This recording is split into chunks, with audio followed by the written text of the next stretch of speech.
Good morning, ladies and gentlemen. Hope you're doing well. Thank you so much for being here today. I do have to offer an apology for last week. I was sick, and was not able to stream. So I do apologize for not being able to be here, but sometimes you just got to do what you can and take care of yourself. So I've thrown a poll in chat, and I want to know one of the things we're going to talk about today is how do we positively impact our community? And what I mean by that is there's so much bogus information out there. There's been discussions with a number of people. I've had them, or other people have had them. But we're going to talk a little bit about that today. We've had a good discussion pre going live today about this. And I think it's something that there's a lot of people who are actively engaged in things and in looking at some of the information out there. I'm not going to blame this on AI because AI is just a tool used by people to easily push out information, whether it's authentic or not. We have to fight that. But how do we combat this? How do we actually resolve this? So I want you to put something in chat. If you're there, do that, please.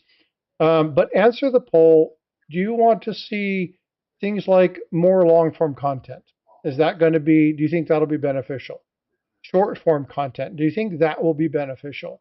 Do you want to see more peer level reviews or interviews for that matter?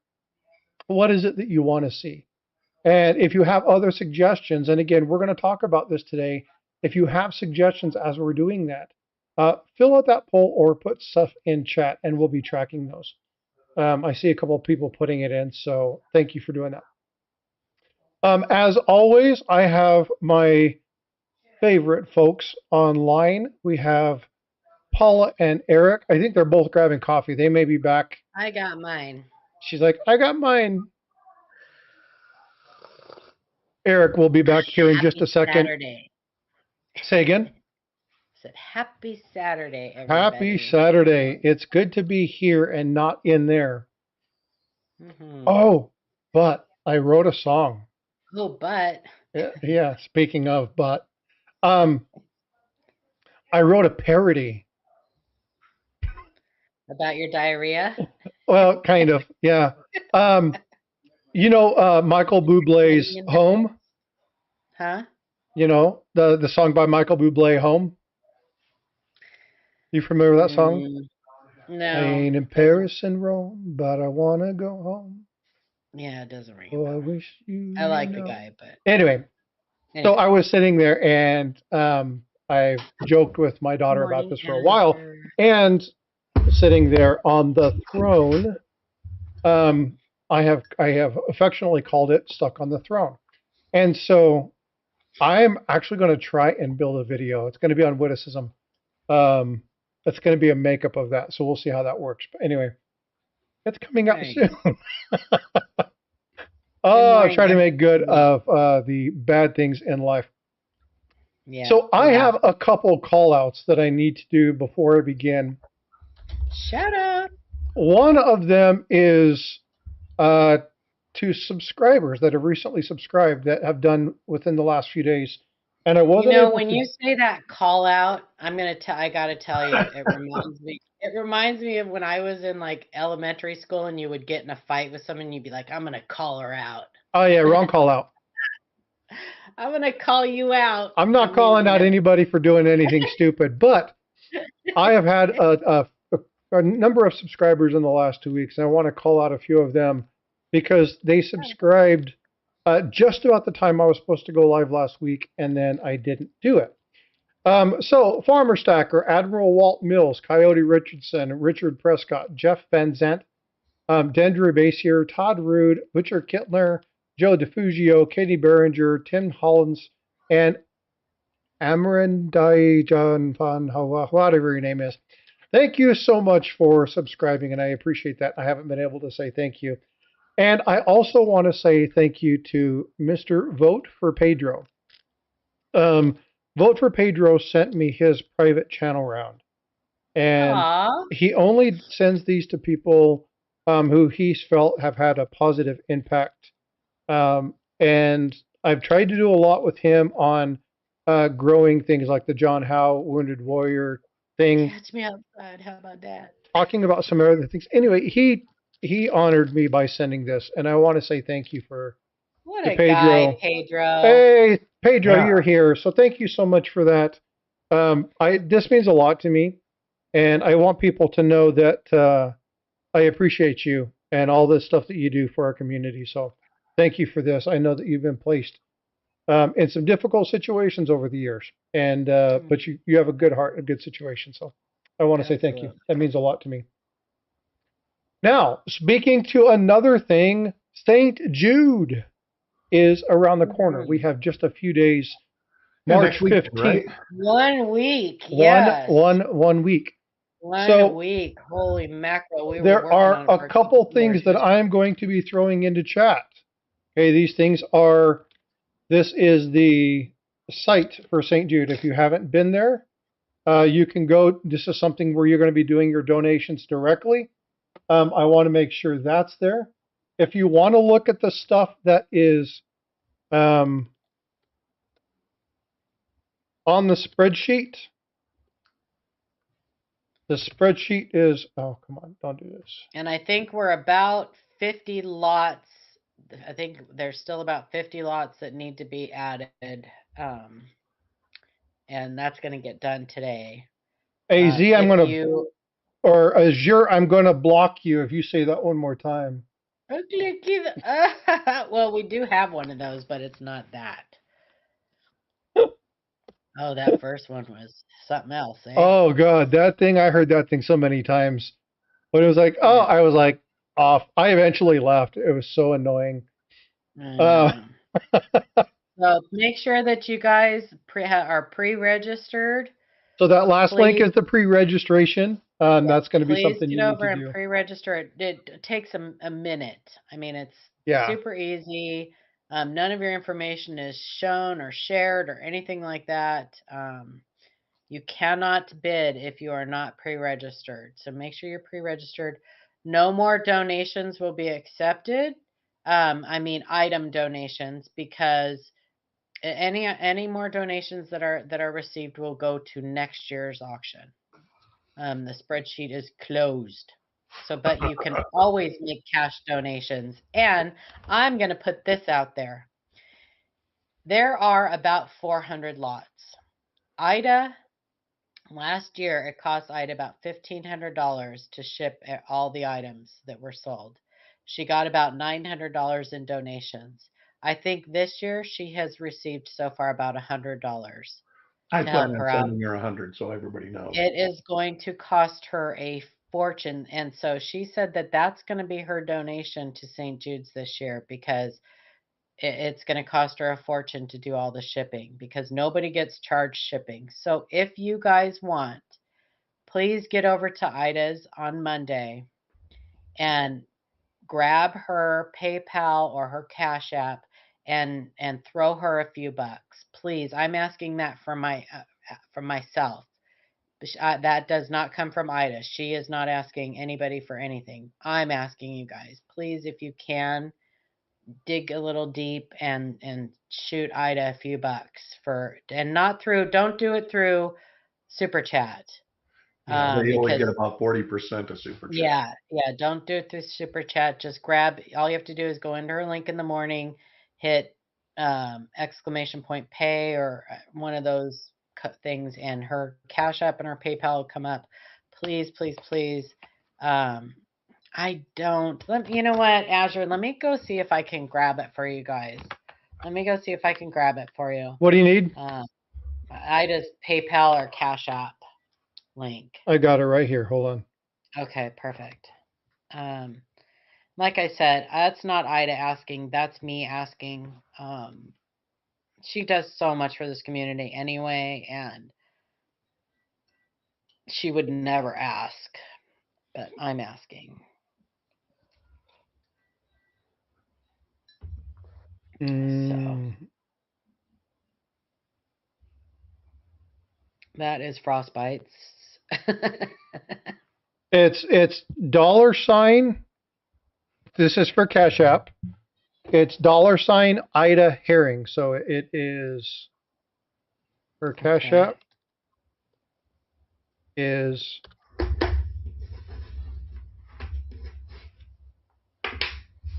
And I think her PayPal might be herring.ida@gmail.com. It's something like that.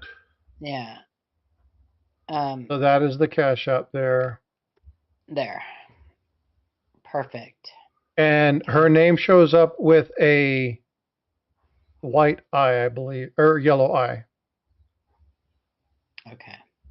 I think they changed the color on those though. Do you got her email address for PayPal, Frosty? Hold on just a sec. Yeah, YouTube takes a ton. It's always best if you want to support a channel. Super chats are fun, Yep. and everybody sees it and everything else. But if you really want to support the channel with a cash donation or whatever, try to grab their PayPal link or their Cash App link or something else besides Super Chat, because YouTube takes a fee out, PayPal takes a fee out. Like it's Google Pay will, Apple Pay will, they all take yeah. their cuts. Mm-hmm. Yeah, they still separate for some reason, Azer.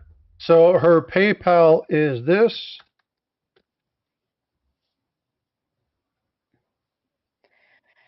And if you can't afford to support a channel with a PayPal or anything, a good way to do it is to watch some ads. When the ads pop up on the channel, watch the ads all the way through. Don't skip them.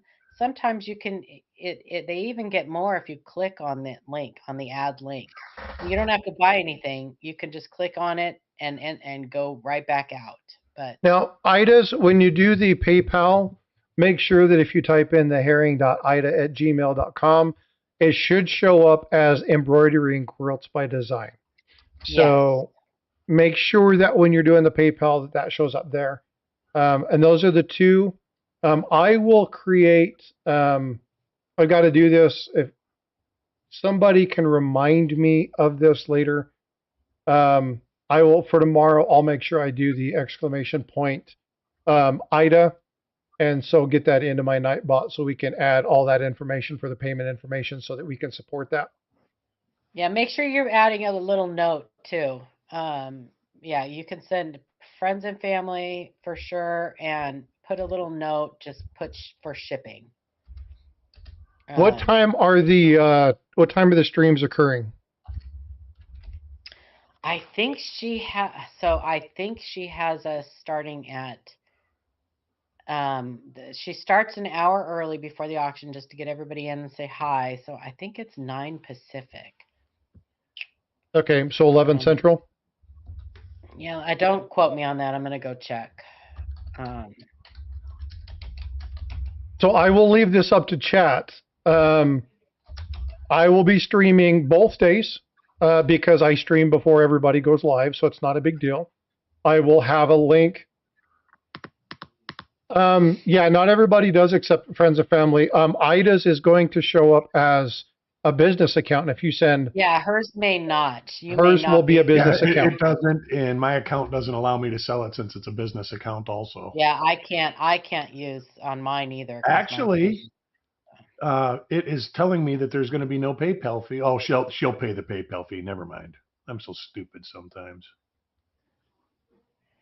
Okay. All right, I challenge everybody. I just sent my 100.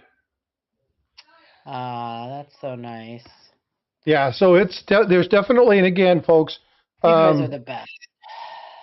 There's a lot of people who can't, and what I want to be very clear about here is, do not put yourself in any financial constraint for this. No. There's enough people who will be doing stuff. Do your part. If it's reaching out and sharing the stream, then go drop it in your Instagram. Go drop it in your Facebook. Go drop it in your Twitter. Go drop it in your YouTube. Mm-hmm. Right?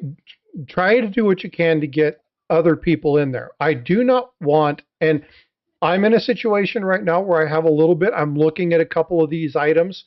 I've got the spreadsheet open right now, and folks, there are some amazing things on here.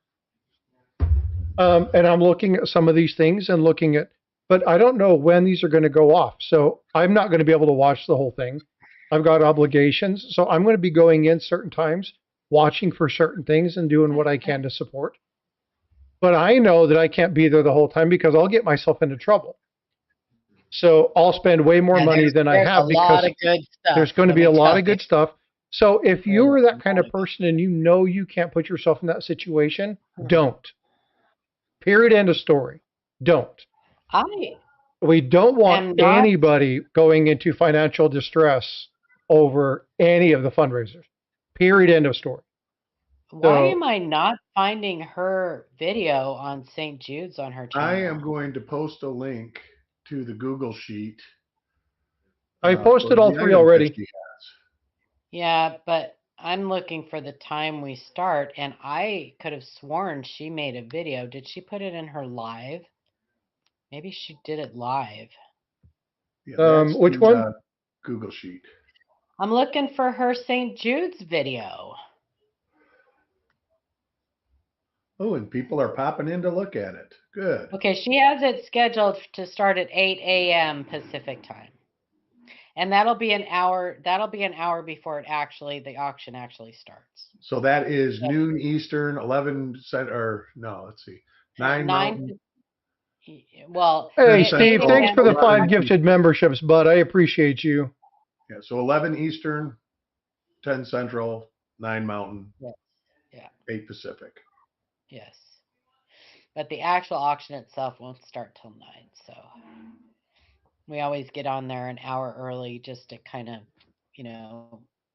make sure that everybody's pre-registered and, hang out and have some coffee. And so I will, on Saturday, I will stream directly into them, and then I will have an auto forward that goes directly to that.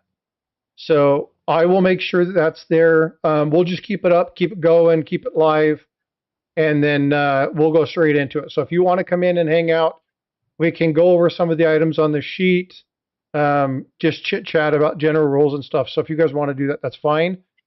And then when she goes, a slideshow also, you guys, on the spreadsheet. There's a slideshow, so you can actually see the items. There are photos of the items. Like I said, we're about 50 items short.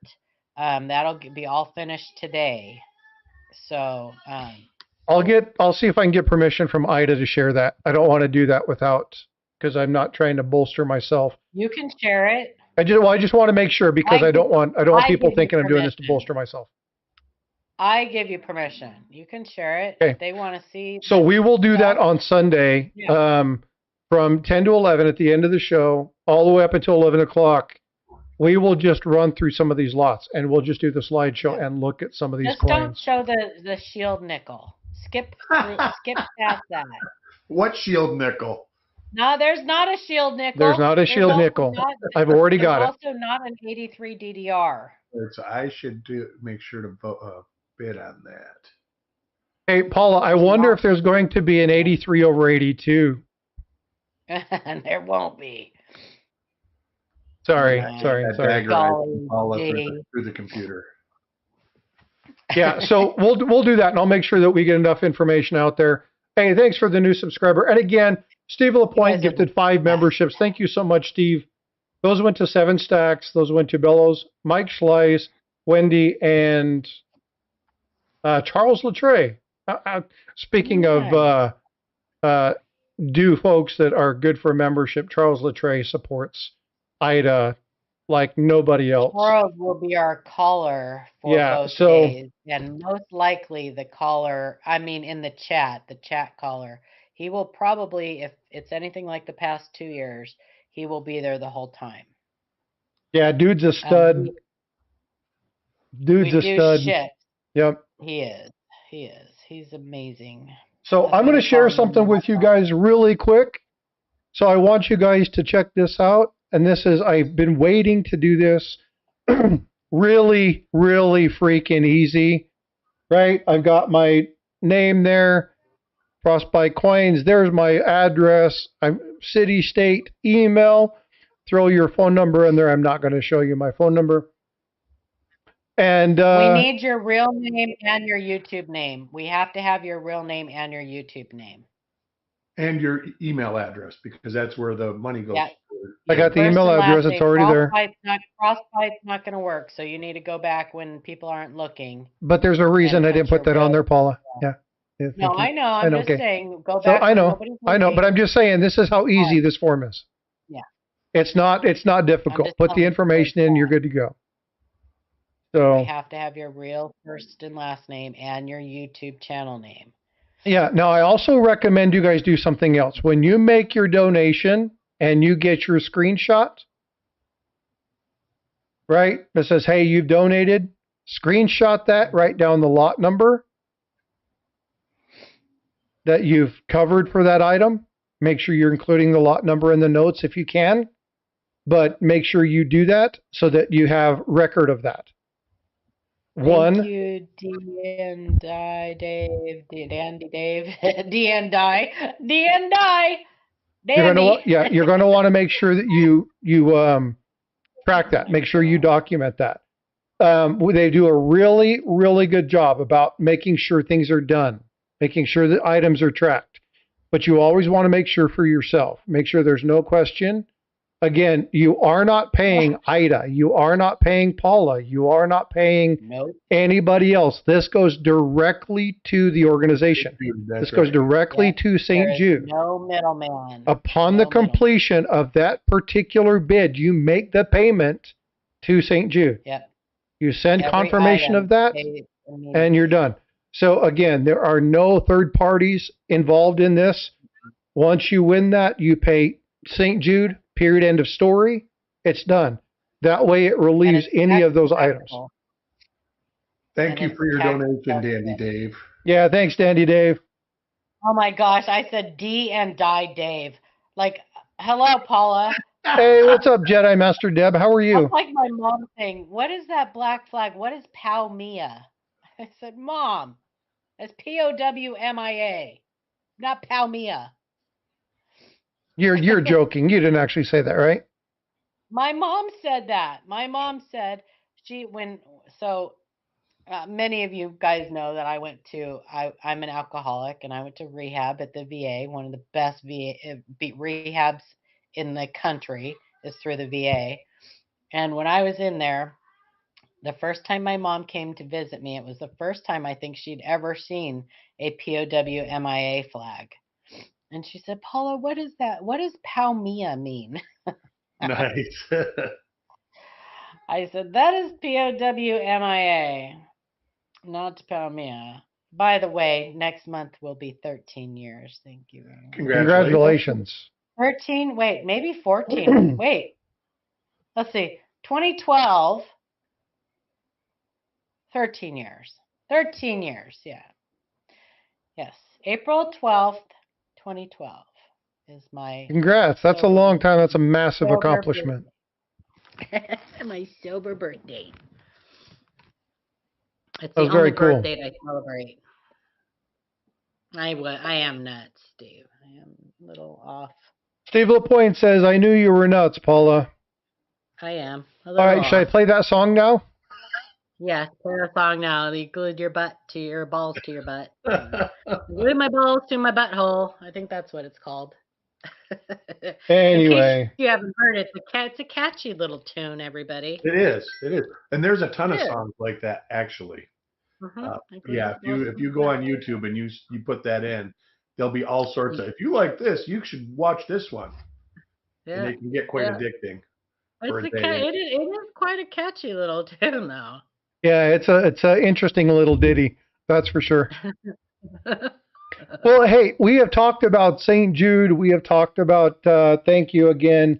Vote for Petro. Much love for this. I got another thing in that's pretty cool.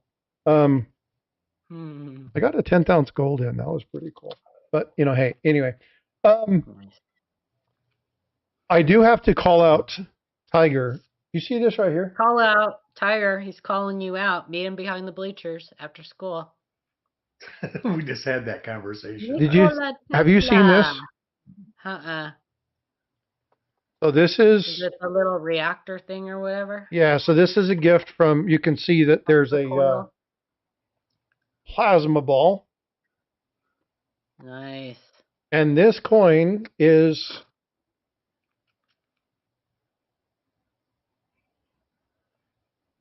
a Nikola Tesla, and he's holding a little lantern. And if you put this coin up to the plasma ball, the lantern glows. Was that when you used to go to museums when you were in school? Was that like a miniature Tesla coil that they used to have the ball and you'd grab the ball and your hair would stand up? Yes. That was so cool. Yeah. They still have that at OMSI. They have it at a lot of museums still. So Tiger, we do the stack collector thing, and we're going to do some stuff on Nikola Tesla. So he sent me that. But what I want to really thank him for is he sent me this. Popeye, all right. Popeye. Well, because, you know, Popeye the Sailor, man, right? So I got to just say thanks, Tiger, for doing that. Shannon loves Popeye.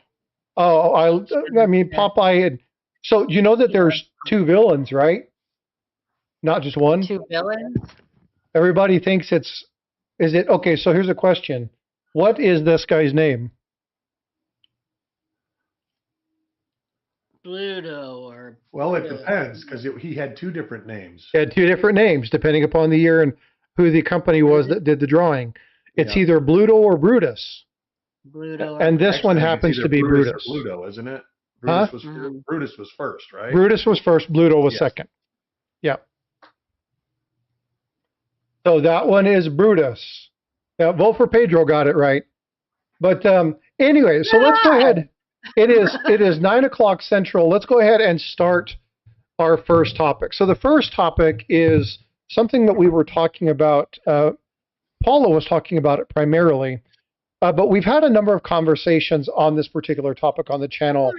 And that is, how do we improve the level of good communication, the level of good coin-based information on social media platforms?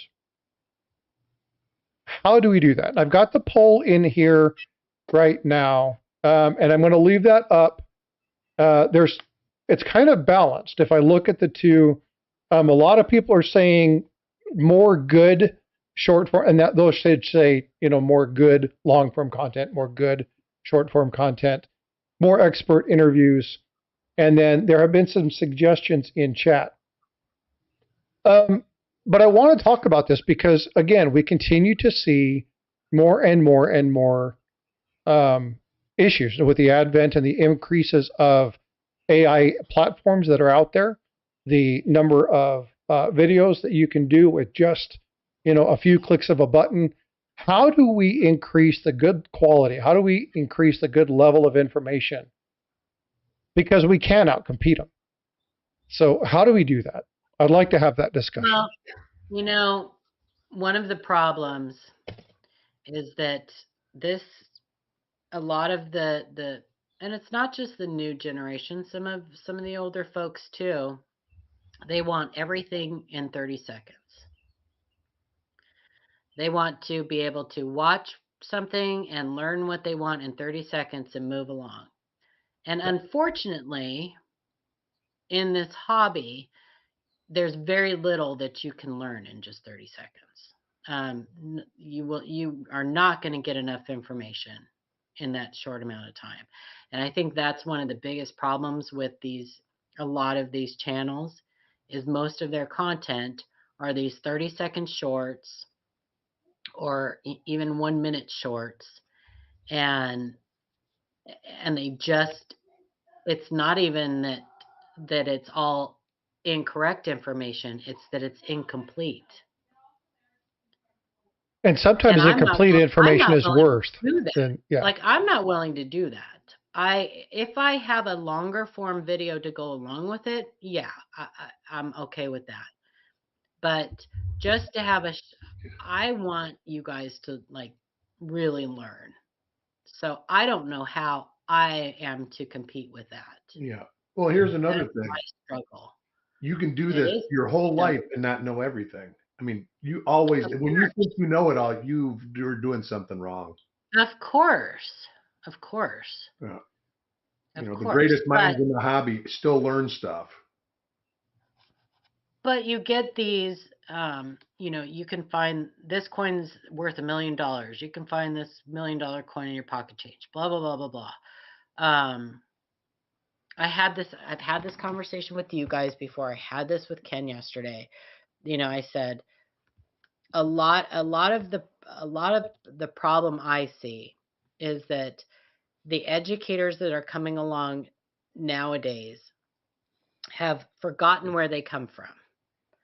The coin, what do you think is the coin that is most responsible for bringing in the more modern coin that is most responsible for bringing in new people to the hobby? Do you want us to answer that, or do you want me to leave it for chat? I want you guys to answer that. The 1982 small date copper penny. It could be. That's the first one that came to mind to me. But I think there's more than one. But if I were to say that there was another, like, I would classify this 2 or 3 coins. I would say it was the 1943 copper. I would say it was the 1982 small date Denver. I would say it was the 1909 SVDB. I would say it was the 1955 double die. It's got to be one of the top 5. What about the V over V or the X over V? Right, because those. So I would say those are the ones that have the most misinformation on them. 1982D small day copper. Yeah, that in fact, that question is posed so often on Facebook that many of the coin groups have now made it a rule that they do not allow that coin. Yeah, they get deleted right away. Yeah, it gets deleted right away. That's a problem. I see that as a problem because that coin, I believe, brings in more people to the hobby than any other modern coin. And so if you want to be an educator, you have to be very careful how you handle those people when they ask that question. Agree. Because your answer could be the difference between them getting more interested in the hobby or thinking that everybody in this hobby are jerks and they hate it and that's it. Right. Well, one of the things to go along with that, Paula, is that so I did that 1922, which is the very rare high relief 1922. I think there's 2 or 3 of them. The piece dollar. Yep. And I have had people say, I have that coin. How do I sell it? And It's like, okay, so you have a 1922 piece dollar. Okay, outstanding. Does it have 4 rays at the bottom of the tail? And they're like, no. It's like, well, then you don't have this particular coin. You do have a 1922, but it's not the high relief. And so, they're like, well, then how much is this worth? And I'm like, well, that depends on a couple different factors. I recommend you go to your local coin shop and look at it. But I remind people that we had one of the coolest things that's ever happened to me since I've been doing this happen live on the show when I think it was Jackalope Herdmaster introduced us to Coach's Magic. And we got to live break down a really badass coin. Mm-hmm.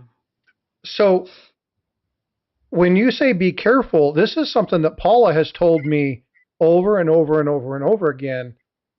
You're going to hear a lot of things that people find this, people find this, people find this.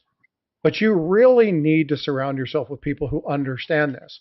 And this is why I collaborate, I'm like with these two, wrong end, these guys, because there's so much information. I don't even want to try to become an expert at everything, because all that would do was set me up for massive failure. Well, I hate that word, first of all. What, expert? There is a thing on Facebook that, and it has its positive effects and its negative effects. There's a little badge that Facebook introduced. It's called the expert badge.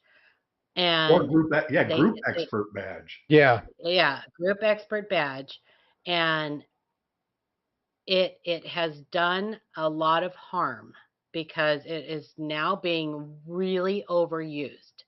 There's a certain individual who I won't name, but he pretty much begs people in every group to make him a moderator. He becomes a moderator or an admin, and then he adds people willy-nilly as moderators to groups, and then he'll also give them group expert badges.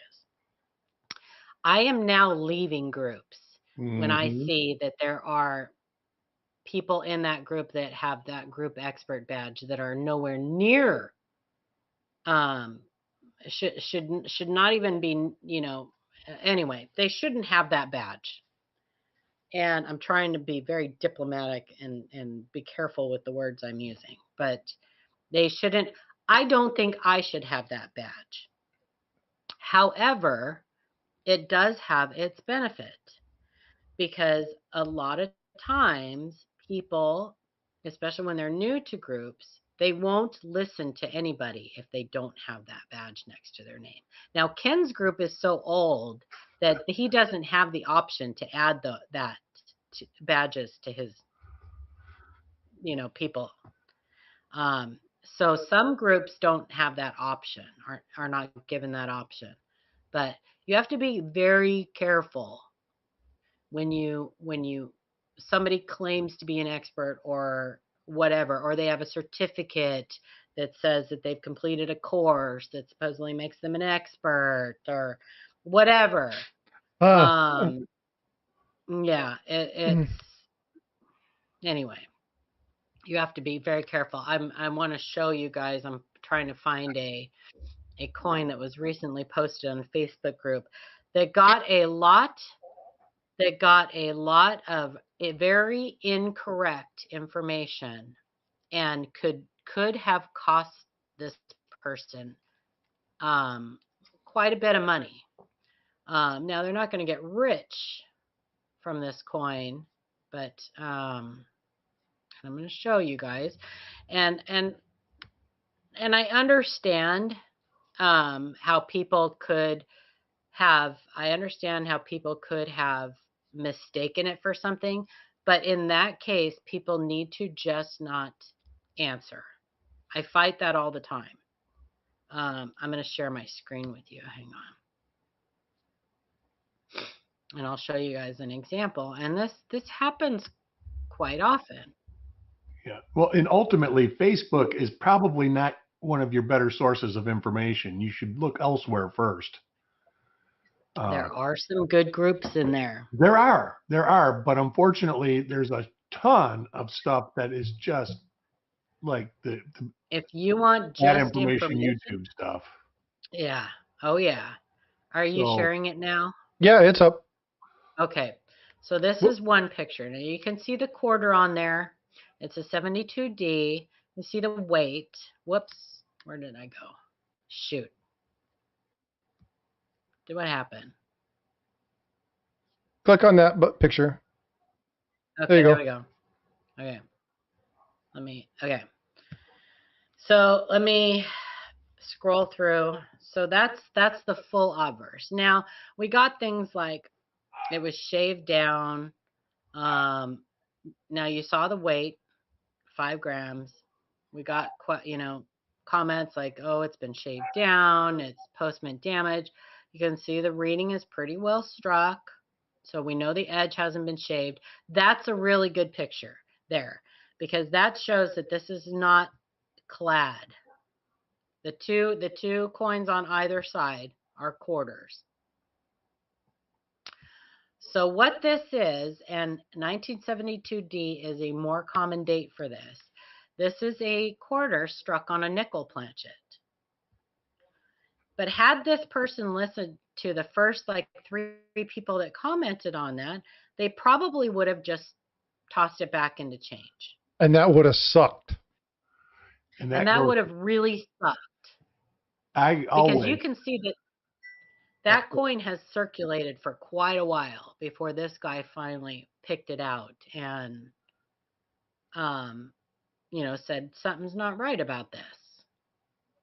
When you find something like that, though, and you're getting multiple answers, don't chuck it. Keep it. No. I mean, it doesn't take up much space. And if you're like me, you've got a ton of coins laying around anyways. So you do hear that. I had one of those, and I was told that it was this, and I threw it back into the thing. Well, the person could have been right, but how much space did it take to throw it in a tube or in a flip and say write a little note on it? Yeah. So always do that. Don't just go to the this can't be nothing and throw it into the junk bin. Oh, Pedro, isn't Aaron great? Aaron Burke is great. He is. Aaron Burke is somebody that we need to have up here. I want to do a session on ancients. He is a hoot. I need to get him up here. He would be a fun person to have on to talk about ancients. There's a couple coins. I have never talked to him in person. There's a couple coins that he's done. He's done some shorts of some really, really, really cool ancient coins. Oh yeah. And if you have any questions about ancients, that's the dude to go to. When you have experts telling you of something, then you get it, and then you're told you don't. Wait. And this also works vice versa. When you have experts telling you you have something, then you get it, and then you're told you don't, and it puts you in a whirlwind. Right. I think he's talking. I did a 46p roll, and I said, this is a double die, and it turned out to be working hub doubling. So it come back, and it wasn't a double die. Well, I think that's experts make mistakes. Grading companies make mistakes way too often. Which we're going to be talking about next. Yeah. Everybody makes mistakes. Yeah. That being said, there were double dies in that roll, just not every coin. Okay, but here's the biggest issue with that.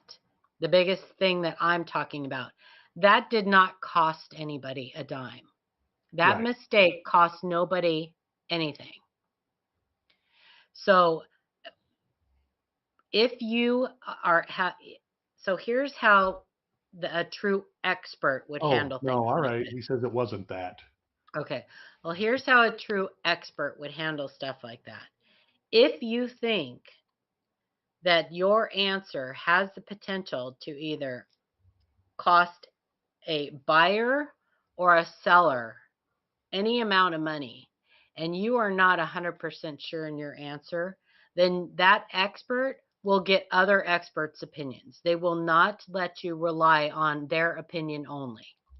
Nobody who is actually an educator will ever let you rely on their opinion only if they are not 100% certain of their answer. That, and like I get a lot of pictures and people say, what is this? Sometimes I can't sell because a lot of people don't take good pictures. Right.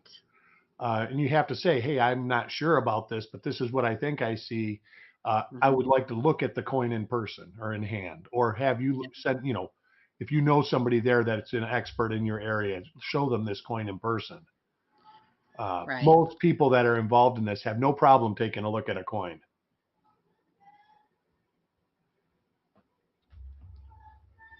And I get pictures, like I say, every day. Is this an RPM? And it's just like, wow, I can't even barely see the mint mark on the photo. So, well, and we've talked about this. We've talked about this before. So, a kin of mine says, well, I have two different bottles for my coins. One's regular, and the other one's there's something going on bottle. Yeah. And your mind's eye will know something's not right, and you may not have the knowledge or the whereabouts to be able to identify what that is. So just set it aside, right? If it's a coin that's in really, really, really nice shape, I've set one aside here, and my hands are dry as dust, so there's nothing to worry about. To 1958, I was looking at a couple of them this morning. Didn't think anything of it. Looked kind of weird, so I set it aside. Went, grabbed some water, came back out, looked at it again, put it under the scope, and I'm like, oh, it's an RPM. I don't know which one it is. I need to look it up and see if I can figure it out. But I just knew it didn't look right. I just wasn't seeing it. But there was something that told me it wasn't right. So now I look back at it. Oh, now I need to go back and look at copper coins and see if I can figure out which RPM it is. I haven't done that yet. So your mind, if you look at enough stuff over and over again, you'll find out what's normal, and your mind will tell you something different. Your first impression is usually right. Yeah. Coins after dark, multiple people looking at a coin is fine. as long as it's people that know what they're talking about. You can get a group of people that can convince each other of something that, I'm trying to say this nicely. If you guys have a better way of saying it, chime in here. But it's not always good to have multiple people looking at That's right, because Okay. sometimes people disagree and they're not Yeah. wrong. The word for that is groupthink. Yeah. It's very easy to fall into, oh, I can see that. Oh, okay, I can see that. I got that. All the time. Groupthink is why the Challenger disaster occurred. Because even though people knew that there were some issues, they're like, I can agree. I can accept that. That's fine. And it's not that they were being dismissive about it. It's that as people who were quote unquote the experts talked about it more and more and more and more and more, they identified that there were people with legitimate concerns that because the group was speaking didn't say, hey, I disagree. So sometimes being in a group is not a good thing. You have to have a devil's advocate. You have to have somebody in that group who is willing to sacrifice their likability to say, I'm sorry, that's not right. And you need those in every group. You need to appoint somebody in that group who, in our case, it's going to be Paula. I'm sorry, I love you. I'm telling you, though. But you have to have somebody in the group who's willing to step aside and say, that's not correct. I'm sorry, I'm not seeing that. And you have to be okay with that person telling you, well, you just don't understand. Now, Paula knows we were working with something the other day. I called something out and I was told, I know it's hard for you to understand. But that's not how it works. And they were wrong. They were blatantly wrong. But it's okay. It doesn't matter. It's our responsibility to at least speak up and say something. I'm not going to fight somebody over it, but I am going to say, hey, we're not going to address that. So be careful with groupthink. Facebook is horrible for it, but any group, doesn't matter whether it's on YouTube, and it can even be in a good community of people. So be careful with groupthink. Groupthink is it's a serious problem. If you want to know a good book on groupthink, look up Irving Janis. Irving Janis is a brilliant author, breaks it down, and you can look up Simon Sinek as well. Two amazing authors that can talk about groupthink. But Irving Janis is the one who coined it and broke down the Challenger disaster. It's a brilliant breakdown of what happens to groupthink. Coins After Dark. That has to be Eric Maith. It is. All right. Yeah. It is. All these people changing their name. I'll be darned. Yeah. I don't. You can't just be sneaky and sneak in here and Oh no, yeah, you guys can sneak on in here, sneak in here with other accounts and subscribe and like and talk, and you're fine. Yeah, subscribe with them. Make sure you subscribe with them. But yeah, Robert Pentoff. Paula is a great choice for that. Paula has, but here's the thing with Paula, and we'll kind of talk about the other part of our morning conversation if we can do that. Paula has two rules. Okay. And that is, if you know something's wrong, you have a requirement, a due diligence to say something. Mm-hmm. But Paula will never, ever, ever, ever, and she talked about this morning, she's doubling down on this again.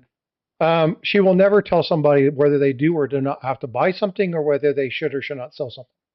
Not anymore. She's absolutely refraining from that. Yep. It's a pretty decent policy when you are a consultant. Did you say it was a policy? She's made it a policy. Yeah. No, I'm not kidding you. She has made it a policy. Not policy. I will not publicly as a policy. Yeah. No. So yeah, she's made it her own policy. Now it's hers, It isn't a live coin Q&A thing. It's her. Yet, Paula. But I think the biggest reason I'm doing that, I used to have a different philosophy. I used to think I'm an educator, and as an educator, I have a responsibility to tell you guys when I think that you're wasting your money. The problem with that is I have come to realize there are a few people who appreciate that. I just got that, Eric. Sorry. There are a lot more people who get stuck on that and once I say that, they no longer will listen to anything else I say because they get obsessed with me telling them how to spend their money. That's how they see it. They see it as I'm telling them how to spend their money, or I'm telling people how they can spend their money. And that's not at all my objective. My objective is to teach you how to what are good purchases and what make are the decision what to buy. Right, exactly. Yeah. And I have not found a good way to do that yet. So it is better for me just to leave that out of my curriculum. But there's another factor here, and I know you know this, Paul, and I don't mean to talk over you, and I apologize for that. No, you're fine. Go ahead. Oh, can I record? It is being recorded. I'm going to play that back to my wife. Paula said I'm fine.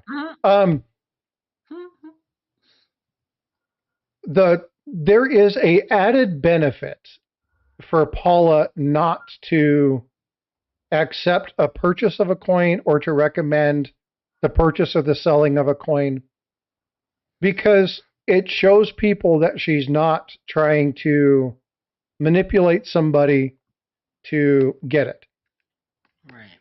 So what do I mean by that? I'm trying to say this to where I don't frustrate or upset anybody who's a seller, because it's my intent is not this, but it's all too common. You hear the stories. Well, it's just a coin shop trying to rip me off. Mm-hmm. I will not sell or buy anything from somebody. Now, if I know somebody, so vote for Pedro. You still in here? Apology. Yeah, policy. God, Eric, I laughed my butt off just a second ago. I just realized policy. I was a little lagging this morning. Because it was a policy. Yeah. Anyway, now that's going to be stuck in my head. But you hear that all the time. Oh, the coin show is just trying to rip me off. But it's okay. Vote for Pedro's in here. If Vote for Pedro said, hey, Frosty, I know you've been looking for an upgrade on a 1921 peace dollar for your book. I have one. I know yours is extra fine. This one is AU. You're good. This is, I believe it's to be AU. I'm going to say I believe it to be AU. Can you look at it? And if so, I'll go ahead and offer it to you. But it's totally up to you. Then I'm going to, work with him. I trust Pedro. I know 21 peace dollars are one of his vices. And so if he tells me it's AU, I'm going to look at it, obviously, but I'm going to trust him because it's something that I'm going to do.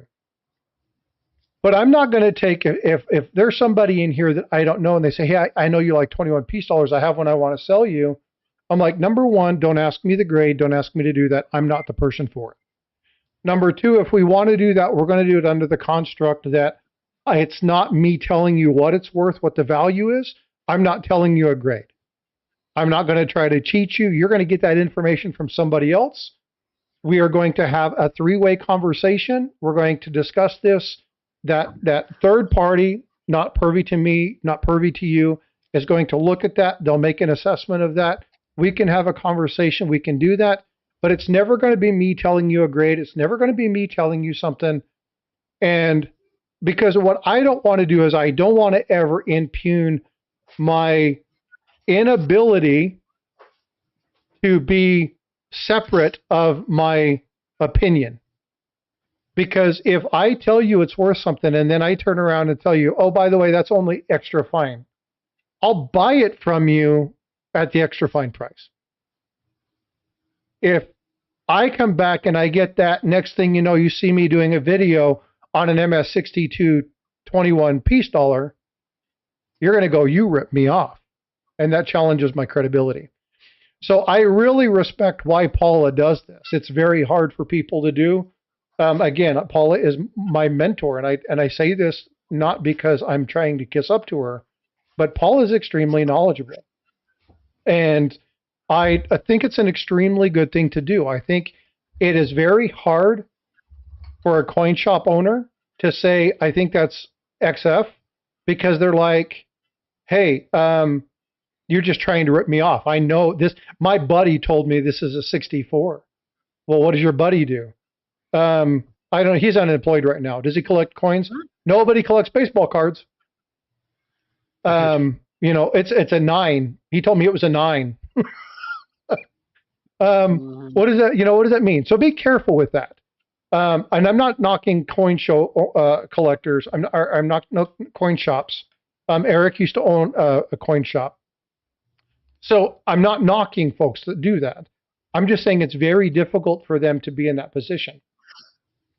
So when somebody like Paula comes back and says, I'm not interested in buying it, there's a reason she's doing that. And it's legitimacy, right? You want to make sure that you maintain that legitimacy. So I respect that.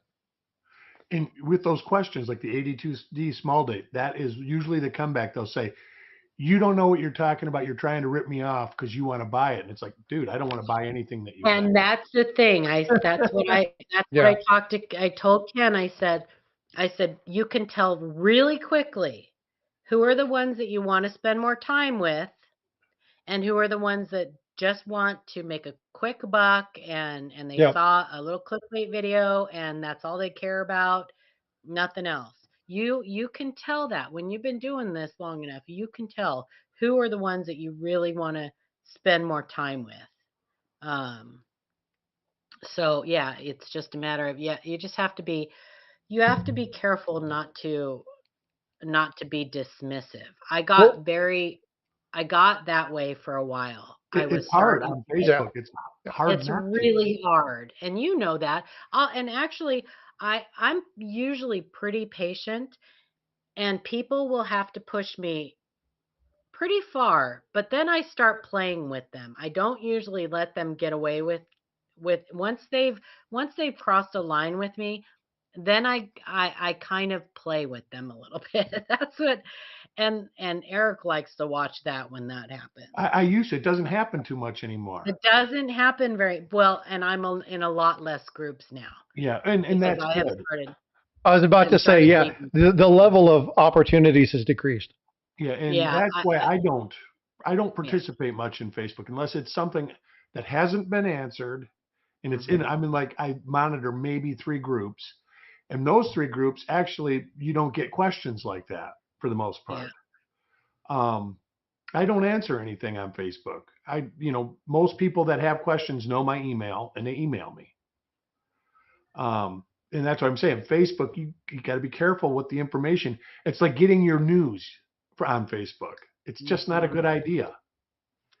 Not that there's great news sources available, but everyone is better than Facebook. So Robert Pintoff just issued you a very nice compliment. It says, Paula is very maternal. Looking at her opinion from that point of view, you should interpret it as her advice positively. And that's fact. She is here to protect the community. She loves this hobby. She loves the people in this hobby. Well, most of them. And really is just about making sure we have good, solid information. But I would say the 3 of us carry that same thing. I think one of us, this is the reason the 3 of us are friends. But I want to get to Paula's second rule, and that is never get into a quick conversation with Ken Peavy. Never. You mean Potter. Potter. Ken Potter, sorry. There is no such thing as a quick conversation with Ken Potter. Well, you just mentioned his name. But again, so folks, it's really important to understand that the people who are trying, really trying to grow this hobby are, even if they have coin shops, and I talk about Coin Show Podcast. This is something that I've probably been watching them for maybe 5 months, Paula, 5-6 months. I like those guys. Somewhere in that time frame. Yeah. They talk about stuff, but you never hear them say, you need to come into my coin shop and buy that coin. Yeah. You need to come. It's always about, hey, here's the information. Here's what you need to know to do that. If you have any questions, reach out to me. If you're looking for it, reach out to me. Let me know. Mike said, hey, Paula, I know you're looking for a very specific thing. I'll keep my eye out. Right? Yep. They will do that for you, but it's not one of these. It's not one of the items to go, hey, here's this coin. Come see me if you want it. Here's this coin. Come see me if you want it. That's what auctions are for. And that, if people don't understand I want to say this without being disrespectful to anybody who owns a shop or does auctions, because it's not my intent. If people don't know you, they may misjudge your intent. And so even though you're genuinely being honest with them, it'll look like you're trying to goat rope them. So if you're trying to offer just advice, stay free and clear of the purchase or the sell. If you're asked to advise on it and they really want to buy, be very clear with them. If you want to go get other opinions and then come back and sell it to me, I will accept that. But I want you to know you have options. I'm not the only person. And be straightforward with people. Let people understand that you're trying to be good with them. Say, hey, if you want to take it to the coin shop down the street and validate this, if they give you a price, I'll beat it. Or I'll try to beat it. But give people opportunities, give people options, show integrity. Integrity above all else. I got into a pickle one time. One of our viewers had sent us an email. She said, so she had found an 83 DDR. It was a great coin. Not super high grade or anything, but probably AU. It was a great coin. I mean, that's just a great double die, right? Well, she sent us an email. Hey, I listed it on eBay. I haven't had any bids on it. What's going on? And so I went in there, and it was the only thing she had listed. She had nothing else listed. She was a brand new seller on eBay. So I threw a bid in there, and it was a good bid. It was a decent bid. I threw a bid in there and ended up winning it. Nobody else had bid on it. I actually thought, well, one of two things is going to happen here. Either this bid is going to stick and I'm going to win the coin and she's going to get a decent price because I put in a decent bid, or somebody will come in and see that somebody else is bidding on that coin and they'll decide to bid, because oftentimes people won't bid on something that nobody else is bidding on. So, well, the first of those two scenarios happened. So I went back in and I told her in the email, I said, hey, that was me that won that coin. I put in the bid and this is why I did it, and she canceled the sale. She got very upset with me. She said it was very unethical of me to do that I was trying to steal the coin out from under her, that she talked to somebody and they said that she could get a lot more money. Well, she couldn't get a lot more money from that coin. I gave her over gray sheet. And my bid was over gray sheet on that. My only bid was over gray sheet on that coin. And was it raw? It was raw. Then gray sheet, I mean, you're giving her a generous bid then. I did. I gave her a generous bid. It wasn't super over, nothing like that. It wasn't like it was a decent price. I would not have got the coin graded. So anyway, so she said, well, I'm just going to get the coin graded and da da da da. And she unsubscribed. She said, I'm unsubscribing to you guys. I thought more of you and blah, blah. So that was the first and last time I ever did that with any of our viewers. Yeah, it was not a pleasant experience for me. So I thought I was helping her out. She took it the wrong way. What are you going to do? So, well, you can't. There's not much you can do in that situation. Okay. All you can do is hope that it doesn't destroy the the relationship. Yeah. But here again, this is where, Pedro, integrity first, right? Integrity above all else is essential. It's the cornerstone for all endeavors, even at the cost of upsetting others. That's what makes the show so good. I appreciate that comment, Pedro, because Eric wasn't military, but Paul and I were both military, and our core values, even though we were in different services, integrity's first. That should be everybody's core value. Yeah, say again? That should be everybody's. That was my father. Yeah. That was his, and he wasn't military either. His family was a lot of military, but that was his core value. He just wanted integrity and respect. That's it. Yeah, the only thing we own in this world is our name. Yep, it was very easy to be his kid because I learned real quick that that's all I had to do. Well, I tell people all the time, be careful what you do in this hobby because it is a small hobby and word gets around fast, and it is very easy to ruin your reputation in this hobby. That, and remember, it's a hobby. Yeah. Have fun. Yeah, that's key too. Have fun. Well, some people legitimately get into this hobby to make it a business, and that's fine. What we were talking about earlier. Yeah. And that's fine. That's that, they. And those are the dealers that you take the coin into, and they don't have a clue. Like you said, there's articles in Coin World. They don't open Coin World. They got it on their counter for somebody else. Right.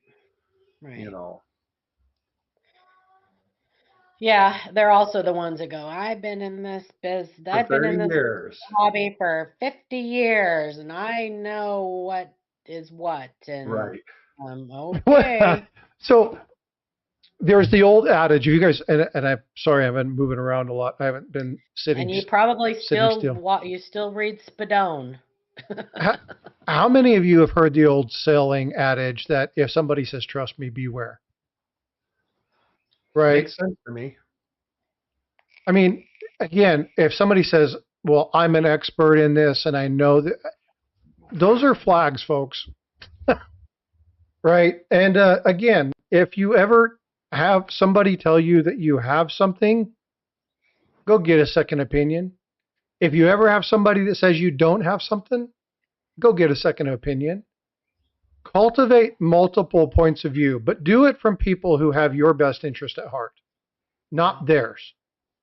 So find people who really want to find good, solid information. They want to help the community. They want to help you, and stick with those folks. And as Paula said, we talked about this before. People will make mistakes, and I mean, good grief. I posted a video 4 days ago, and Paula said there's something wrong with it. I deleted it and posted another one with the correct information. Because what did I say? I misspoke something. And it wasn't minted or printed. Was it the overdate? Oh, it wasn't an overdate. It was actually a double die. It was inverted. The 42 over 41. Well, that is a double die, but no, it was the 81 over. Oh no! I remember what it was. It was the 1883 over 1336. 1886 over 1336. And it was it wasn't an overdate. It was somebody carved the 8 out of the 3. Right. It was the engraver. And I just didn't know that piece. I just really didn't know that. So she corrected me on it. I took that video down and I put the other one up there and retracted the other video. Sent the person who had asked the question and said, I didn't realize this piece. I had the article in front of me. I just missed the piece where it was the engraving. So, I mean, we make mistakes and that's fine. Again, it happens. But if I were to double down on that and be like, Paula, you're wrong, that would have been a bad thing. Right. So you guys have an opportunity in this hobby that many people don't. You have access to absolutely free education and you know where to find it. Education is absolutely free. Well, not just me. There's lots. We give you guys so the ANA has a YouTube channel. Gray Sheet Whitman now has a YouTube channel. The Coin Show podcast, Copper Coins. There are multiple good sources of information, education out there, and you guys know them. So you have that benefit. And this free education that you guys get can make you money. Yeah. If you take the time and learn, it will make you a better collector. It will give you more opportunity to know what you're buying, everything. It will just make you better all around in this hobby. If you just take a little bit of time, spend a little bit of time and watch these educational channels, it really will do you a lot of good in this hobby. But that all goes back to, what do you want out of the hobby? What do you want? It's your hobby to do with what you want. What do you want out of the hobby? Do you just want to have fun and pick wheat cents out of boxes and search for wheat cents in boxes and whatever? Then that's fine. That's what you have fun doing. Do it, right? Well, I'm not saying anything about that. No, you do it to have fun, right? So yes, Yeah, by all means. do it to have fun. There are a lot of people that are out there that that think they know a lot more than they know, or want you to think they know more than they actually know.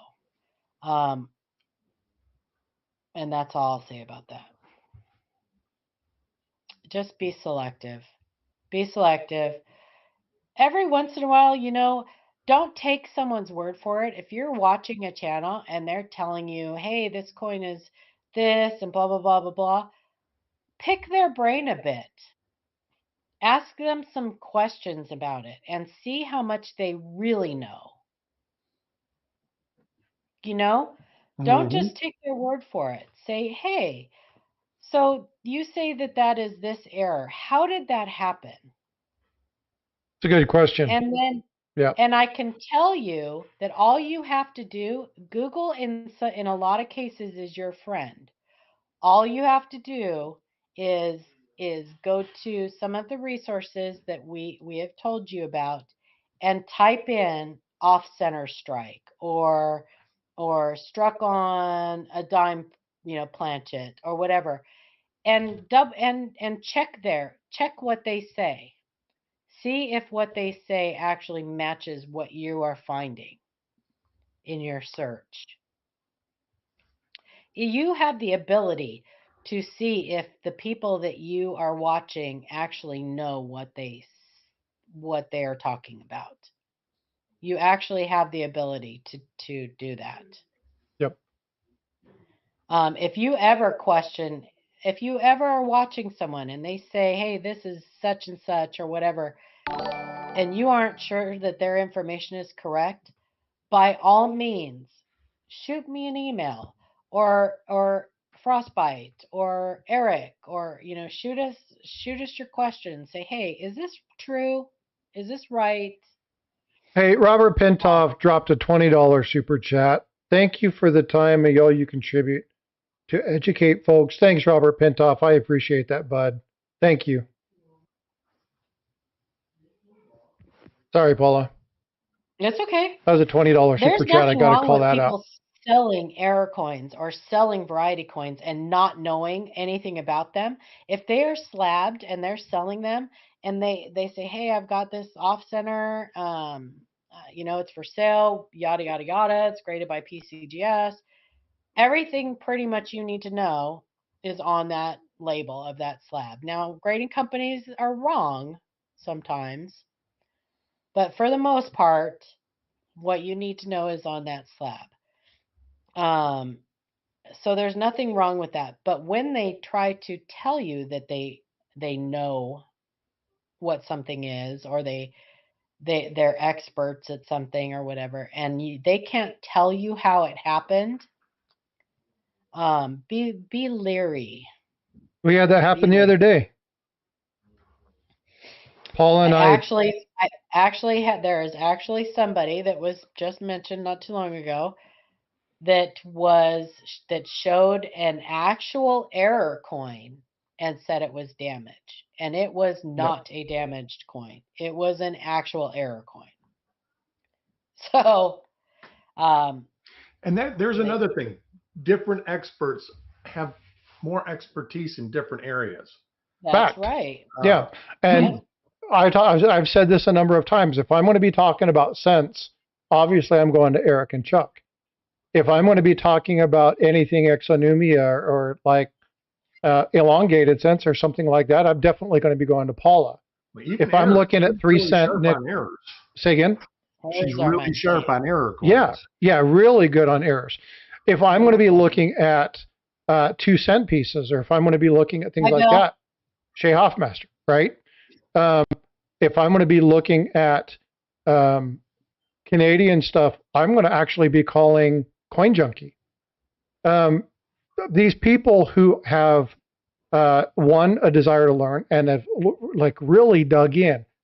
I won't ask anybody about ancients but Aaron Burke. Just won't happen.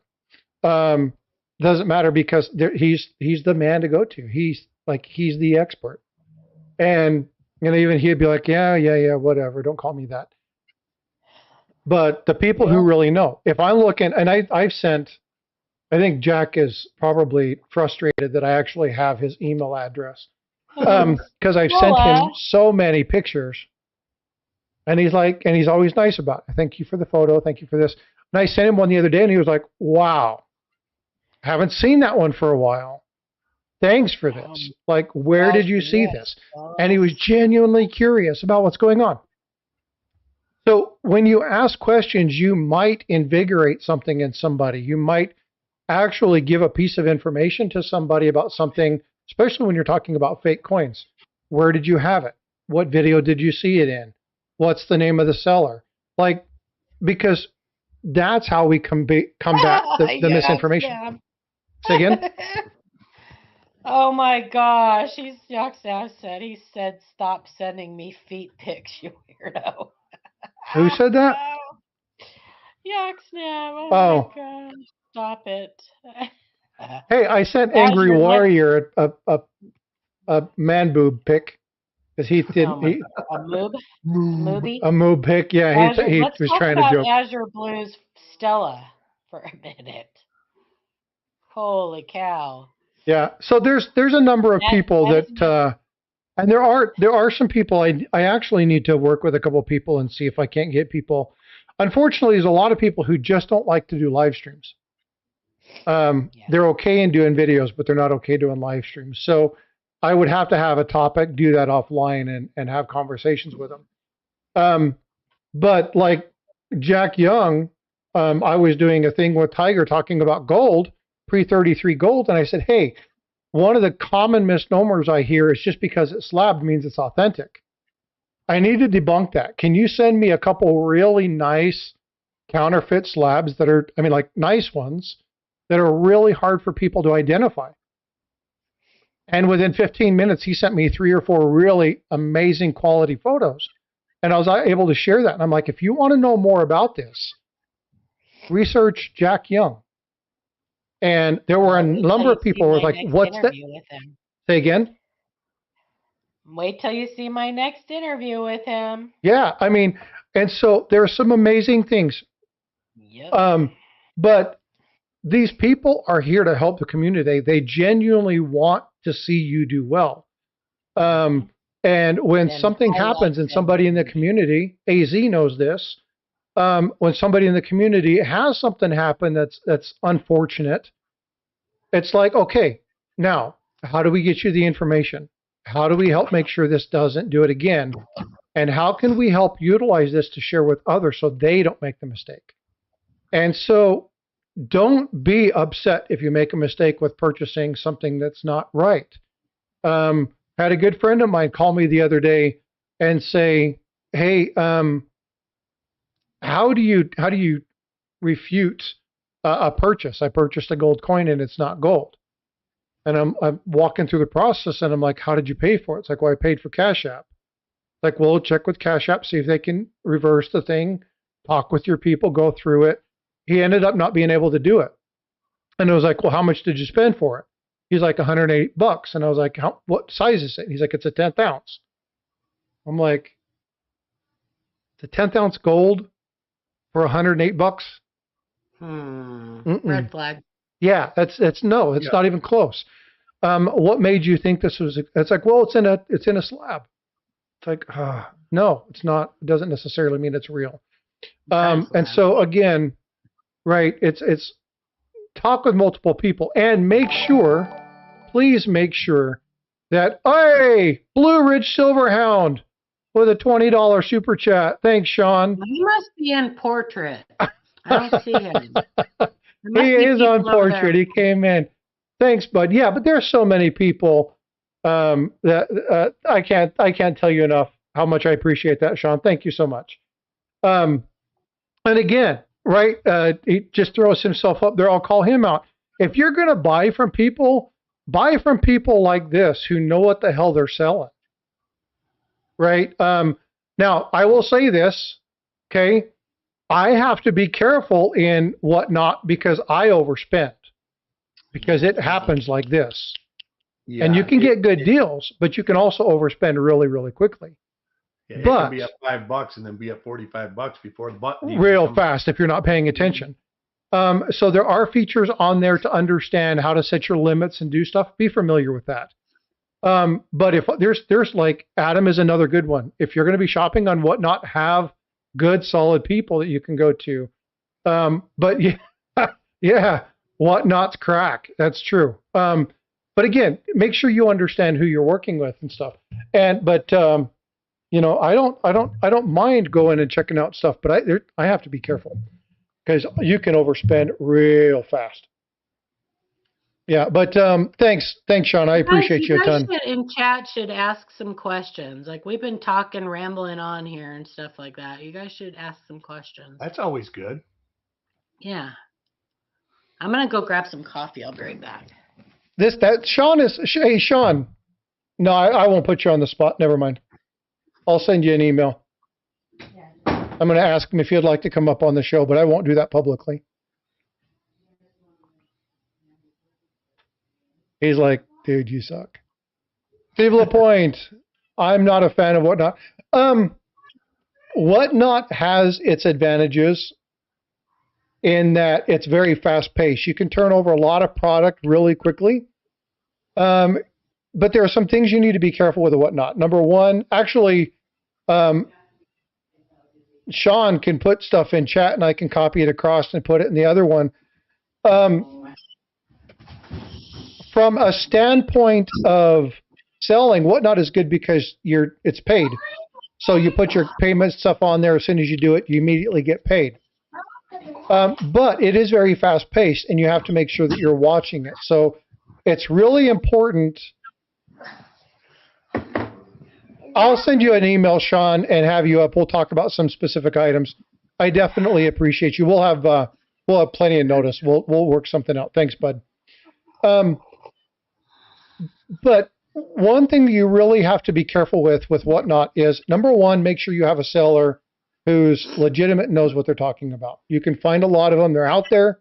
Not everybody on Whatnot's a fake or a scammer. But you have to do your due diligence. If you're going to be there for a specific coin, know the coin. Know what you're looking for. You also need to understand that the angle of a coin in relation to a camera will hide a lot of stuff. This is the Popeye coin. And if I tilt this certain ways, you'll see different things show up in a coin. I can correct my light to actually hide inclusions on the coin. So you need to know exactly what you're looking for. You need to be able to ask questions. You need to be able to know what it is that you're looking for. You need to be able to identify if a date on a coin is good, right? If you see a 1959 wheat cent and it's going for $25, you probably got a problem, right? Considering there's only one and there are questions about the authenticity of that one. Sean says, when you go to shop on Whatnot, have a general idea of what you want. Yeah, exactly. That's very Wild West. So don't just buy stuff because you got sucked up into the excitement. Yeah, definitely can get into trouble. Thanks, Sean. I appreciate that. Just validates that from somebody who's a seller on Whatnot, right? Now, if you want to get lost in the Wild West aspect of it, you want to overspend, and that's your call. You want to support the channel, that's fine. But remember, just because that's what you that's what you spent, doesn't mean that's what it's worth. Right? We've talked about that a number of times. So remember the difference between value versus worth. Okay? So. Well, I will tell you, I will just give you some advice. Be very selective who you are buying from on there.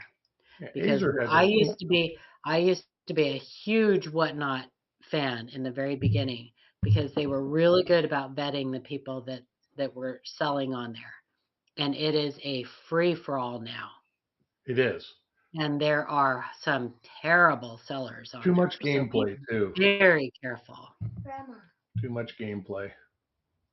Mm-hmm. Azor has a question. Is anybody on the panel or in the chat buying anything from the U.S. Mint offerings this year? If so, why? Probably not me. So I'm going to key in on something that Daryl said. I canceled all my subscriptions from the Mint. I did too. But I did it for a different reason. I did it because they couldn't get my account fixed. It just didn't work for me. I was getting frustrated that other people would be able to buy stuff, and then I would go and it would tell me that they were out of stock. And 10 minutes later, somebody would contact me and say, I just purchased it. I had to go to other people in here. One person in particular is me, to purchase coins because I couldn't do it. It was always telling me that they're out of stock, even when there were large numbers of them available. So I just got rid of the system and said, I'm done. When they did the metal, I tried to set up my account again, and I continued to have problems with it. It's most likely something with my account. I just said I'm done. But there are a couple of things coming from the Mint, and I want to go back up to the innovation piece. There's a couple innovation dollars that I really like, especially the Space and the NASA Shipcoin ones. They're pretty good looking. So I will be buying them, but I will not be buying them from the Mint. I will wait till Sean throws them up on Whatnot or somebody else has them, and I will go ahead and go ahead and do that. I need to reboot my PC. Well, I buy this is last year the women's quarters, so I'm finishing those up because I buy the 3-roll set and a bag of Philadelphia minted of each one. So I have that. I buy the proof, the clad proof, silver proof, and uncirculated sets, and that's it. Next year will be a free-for-all. I will definitely be buying stuff next year. I think I'll be buying stuff from the Mint next year too. Oh, yeah. Yeah. And I'll tell you what, if you guys are not on signed up for some of the subscriptions, you may want to go in there and do it now, because things are going to sell out fast next year. So if there is something that comes up that you see that you're going to want. Okay, you guys stop. I'm going to tell you right now, you may want to sign up for the proof sets and the uncirculated sets, if nothing else. You don't have to, you can turn the subscription off and then turn it back on. You have that option. So you don't have to buy it this year, but I would go in and subscribe to it. Because I think those are going to sell out fast. Semi-quincentennial, Daryl. Yep. It is semi-quincentennial, the 250th anniversary of the Declaration of Independence. There's a whole new series of coins that are going to be out just for 2026. Go look it up. We can, matter of fact, we can pull some stuff up on it tomorrow. We can have a conversation on the semi-quincentennial items and the things that are there. I already spent too much money on coins. No, really? Yeah. And you were going to be, you guys are going. I just spent $1,000 during this broadcast. Oh, jeez. Did you see all those rolls that Adam bought? I did. I just bought a bunch of rolls. 41, 42, 43, 44, 45, 46. Nice. He found some really good stuff, didn't he, recently? He has. He's found 38S RPM 1, 2, and 3, 52D, 1MM15, or I think it's RPM 16 with the D in the vest and on the nose. That's a sweet coin. And I think he found more than 10 of them. Wow. He'll do well on that one. Yeah, vote for Pedro. This year they have 3 ASCs coming out towards the end of the year. That I said you have to be quiet. They have 3 ASCs coming out towards the end of the year that will have Army, Navy, and Marine, I think, privies. I believe it's the Army, Navy, and Marine privies on the ASCs. So there has not been a lot of talk about that.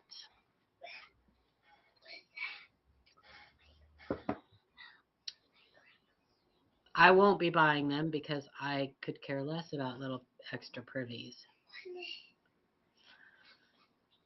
It'll be interesting to see how they go, what direction they go with privies. I have a feeling they're going to privy. Oh, they're going to go crazy and they're going to wreck it. They're going to ruin a good thing because they're going to go nuts with them.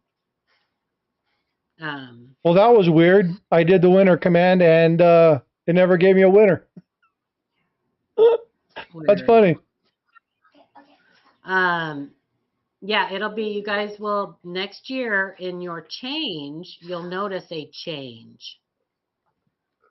If they make dime, the quarter, the dime and the quarter. Outstanding. Will not be Roosevelt and Washington. Kennedy also, right? Or is it just and the Kennedy? Yeah, but that's not, you don't get that really in change. Right. So the dime and the quarter won't have Roosevelt or Washington on it. And the Lincoln cent and the nickel will have a dual date. So Blue Ridge won the poker chip. Oh, how funny. Yeah, that's funny. And so send me an email, Sean, and I'll send you out one of the poker chips and my sticker. So congrats. 2.5 ounce silver Space Force medal. I would love that. They haven't come out with that yet, have they, Azure? I don't think they've done anything for the Space Force yet. Say again? I don't think they've done anything for the Space Force. They did, and it's out of this world. Ha ha ha ha. You know what? NASA's creating a new restaurant on the moon. Did you know that? What? NASA is creating a new restaurant on the moon. Oh. It's supposed to be good food, but the atmosphere sucks.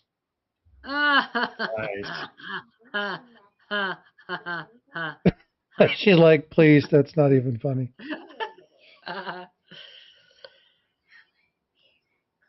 I only shop copper coins and ghouls. Yeah, Adam is good. They get all my penny money. Adam got Dan sells a lot of things. Well, Farm Dog, Adam got it, but Farm Dog is responsible for Adam getting me a challenge coin in at the last Baltimore, right? Yeah. I told you that I was able to acquire that ANA coin, right? The ANA coin. The one coin that they did from Baltimore? Yeah, you did. Yes. Uh-huh. Yeah, that was really cool. I was very pleased to get that one. Yeah. I missed out on that one. Let's give away one more poker chip. Poker chip. And we'll do this one on the vertical. Robert Bruce Congratulations. Robert Bruce. Send me an email. Want to see my fingernails? They were pretty. I saw them last time. And I'll send you out a new poker chip. No. Don't judge me. I'm wearing the same sweatshirt. Yeah. No. That. Robert Pintoff. I hear they will be replaced with the Whoopi Goldberg, Oprah, Trump, and Biden rounds. Oh, Lord, What? please, no. Ew. Oh, yeah, that's terrible. That's terrible. My granddaughter's got a big old shiner. Uh-oh. They have a little playground at church, and they have like this airplane, and she was booking it, and she ran right into the wing of the airplane, cut her eye, lid, and Ouch. she's got a big old shiner. Yep. It like, have you ever like seen people clothesline people? Oh, yeah. That's what it was like. It was like she was clotheslined. She just kind of, her feet went out from under her, and Hey, a big old shiner. you're supposed to watch that way. You shouldn't run looking down. Yeah, we'll show her. Hang on, I'll let her show you. I'm confused. I'm finding two Frostbyte channels. Hi. Robert Bruce, I stream both vertical and horizontal. Owie! Yeah. You got an owie. She wanted a close-up look at the airplane. It's a little too close, She sweetheart. did. A little too close. She did. Hi. Hi. Hey. Nope, I always look this way. Why is ours black? Because there, see? I got a question for your granddaughter. Okay. Do you know who Elsa is? Yeah. Quincy the goat. Okay. Do you know why her family could never get through the entire alphabet? No. Because her mother and father were lost at sea. Lost at sea. She's like, I don't get it. Yeah, she's my big girl. She's my curly fish. Yeah, Robert Bruce, I'm streaming on two different channels. I do this every weekend. One is vertical, one is horizontal, so that people can find me either direction. I was cute when I was a baby. You are still cute.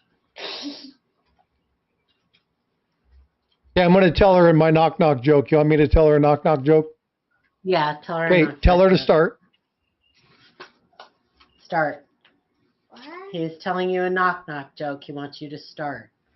I don't know. Say knock-knock. Knock knock. Who's there?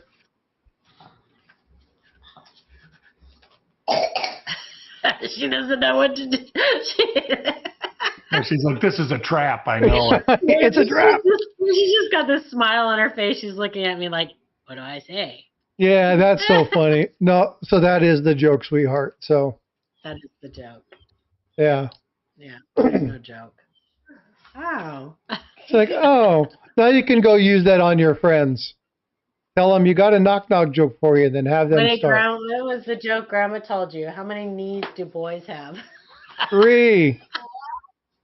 That's right. No, 4. The left knee, the right knee, and the weenie. The high knee and the weenie. Oh, the high knee. I forgot about the high knee. Yeah, there's a good one. That's correct. Yep.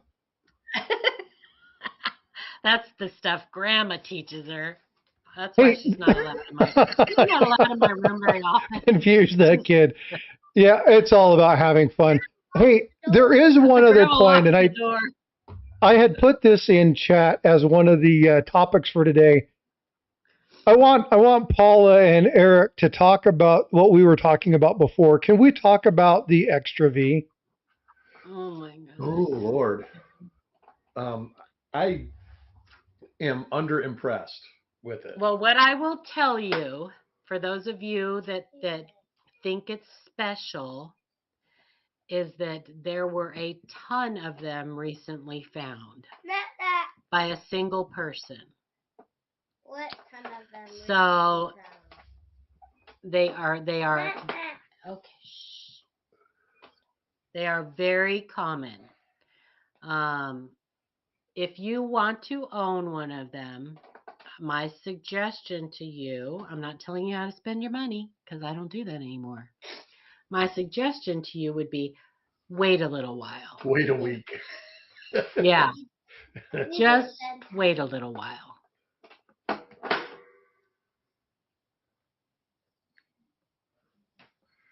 Yeah, my impression is I'm underimpressed. I don't know the actual cause, No. but and people are saying they're finding them on the Right. 2024D now. Yeah. So that could be absolutely correct, and it looks like it's in a very similar spot. What John Potter was saying. What happened with these extra V's is that a certain person decided it was more important to be first instead of right. Yeah. Yeah. And they rushed out and wrote an article about it. And this person happens to be someone who is well known and is influential, who has a certain amount of credibility. And the grading companies grabbed a hold of that article and decided they can now make money off of it. Yep. Because they charged their attribution fee. And people started sending them in to them by the dozens, hundreds probably, I would say at this point. And it's unfortunate. It's an unfortunate thing. Because I have a feeling it's gonna come out that it's some type of post-striking damage. Whatever. So I have a question for you regarding that. Or pre-strike damage, or hub damage, or whatever it is. It's going to end up being so common that just like little die chips and die cracks, it's going to end up being so common that there really isn't going to be any value left. So, okay, hang on. I got to kick these kids out. I'll be right back.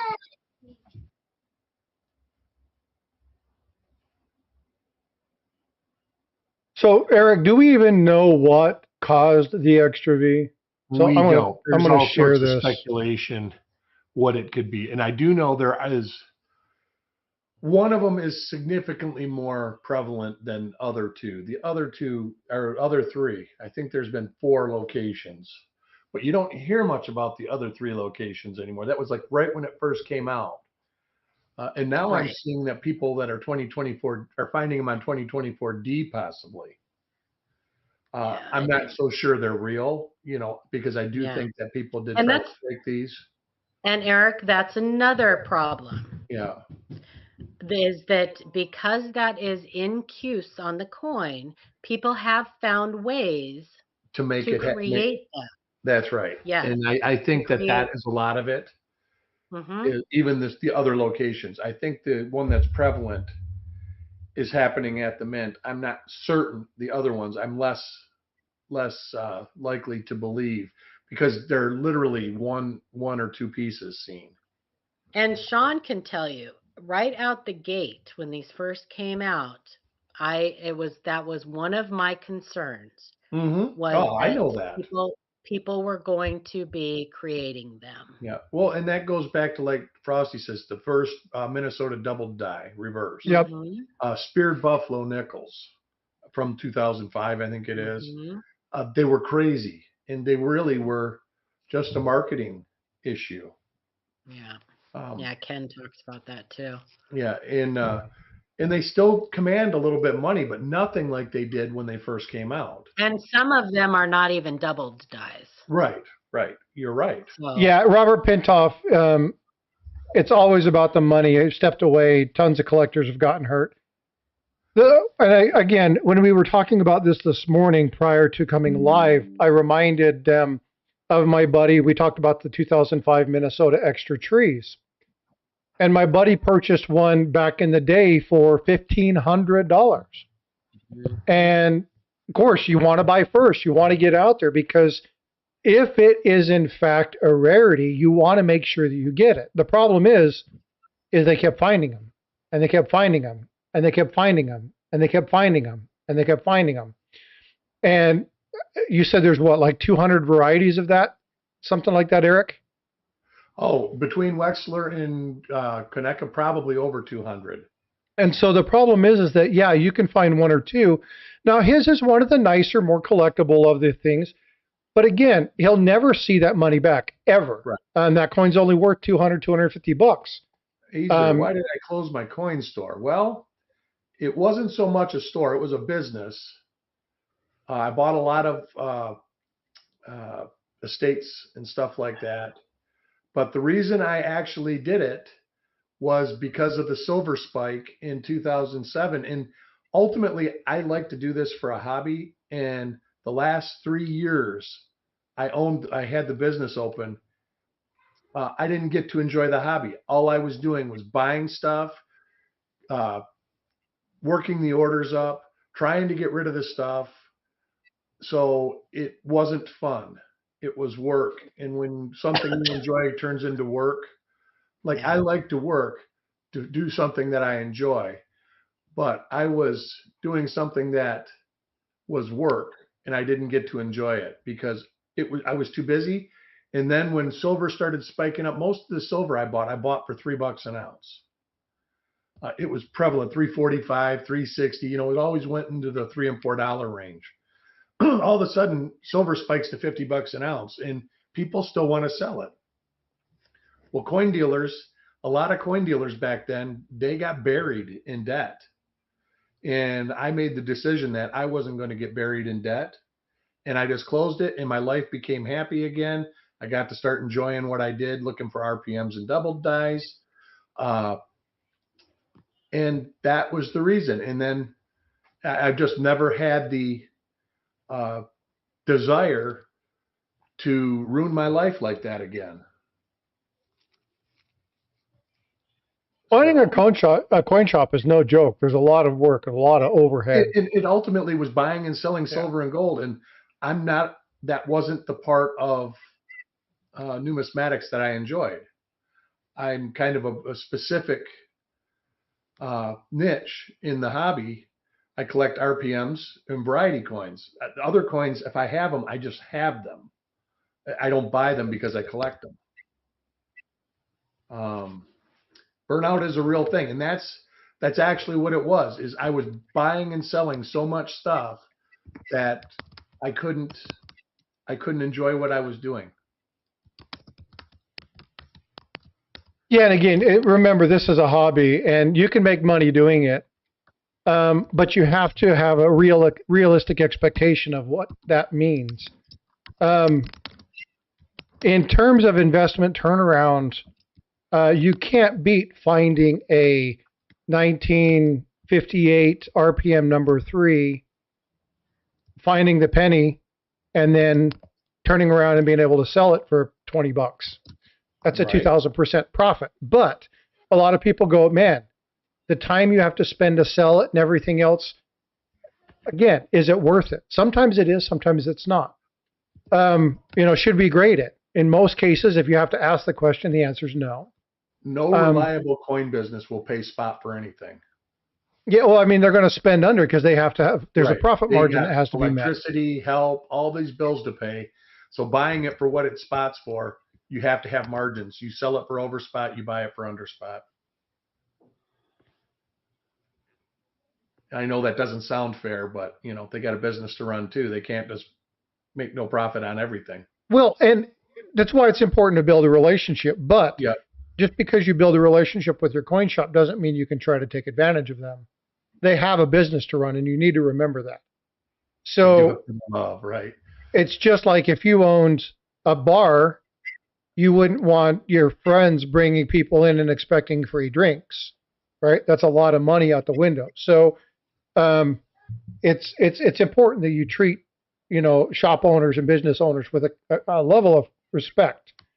Now, those that can work outside of a non-coin shop, again, I don't do any of it. Magnuson, I don't buy. I buy and I only sell if I'm trying to upgrade something. So I'll work with people to sell 2 or 3 coins in order to upgrade a coin, but I don't sell.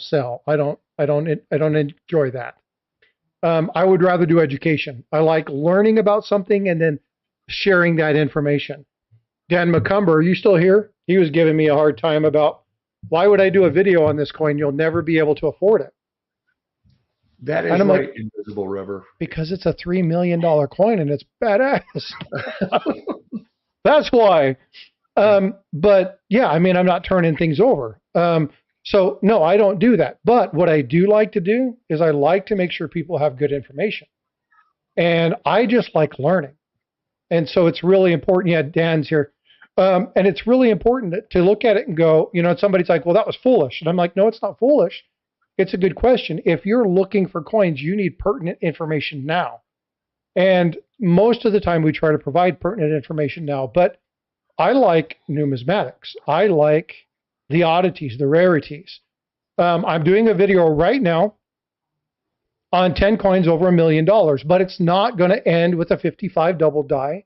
It's not going to end with the 43 copper. It's not going to end with the 82D. It's not going to end with the St. Gaudens Double Eagle 1933. It's not going to be those coins. Make sure you tell people they're not going to find it in their pocket change. Right. They're rarities. But again, why am I doing this? Because they're cool coins. There's a lot of amazing history out there. All the time. And that's why. Yeah. And that one, I think we're going to put that on copper coins because there's very specific die markers for that. Oh, there certainly are. The Kennedy make it easier because I haven't gotten that one in a while. I used to get that one frequently. I found a 64 SMS. It comes along with the clickbait video. Yeah, I guess it comes in spurts. It does. It comes in spurts. It will come, and as soon as hang on. Okay, I'm gonna. Sorry about that. It was whatever. What was that? Nothing. That was an accident, and it turned out to be kind of funny to me.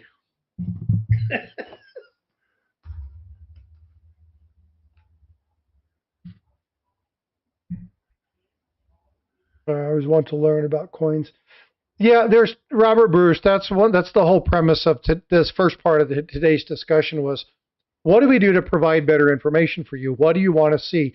Because there is no way that a handful of us can increase or decrease the amount of BS that's out there. There's so much bad information out there. There's no way we can make a dent in it. Yeah, so they're outnumbering the videos probably 10 or 20 or 30 to 1. I don't watch many of them, so I actually don't know how many are out there. Yeah, I would say hundreds to 1.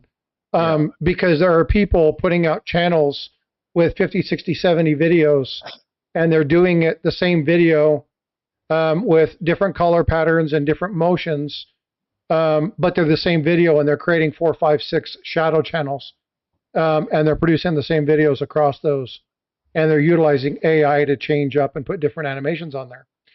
So we're talking hundreds of fake videos to every good one. Stack Ann, what's up?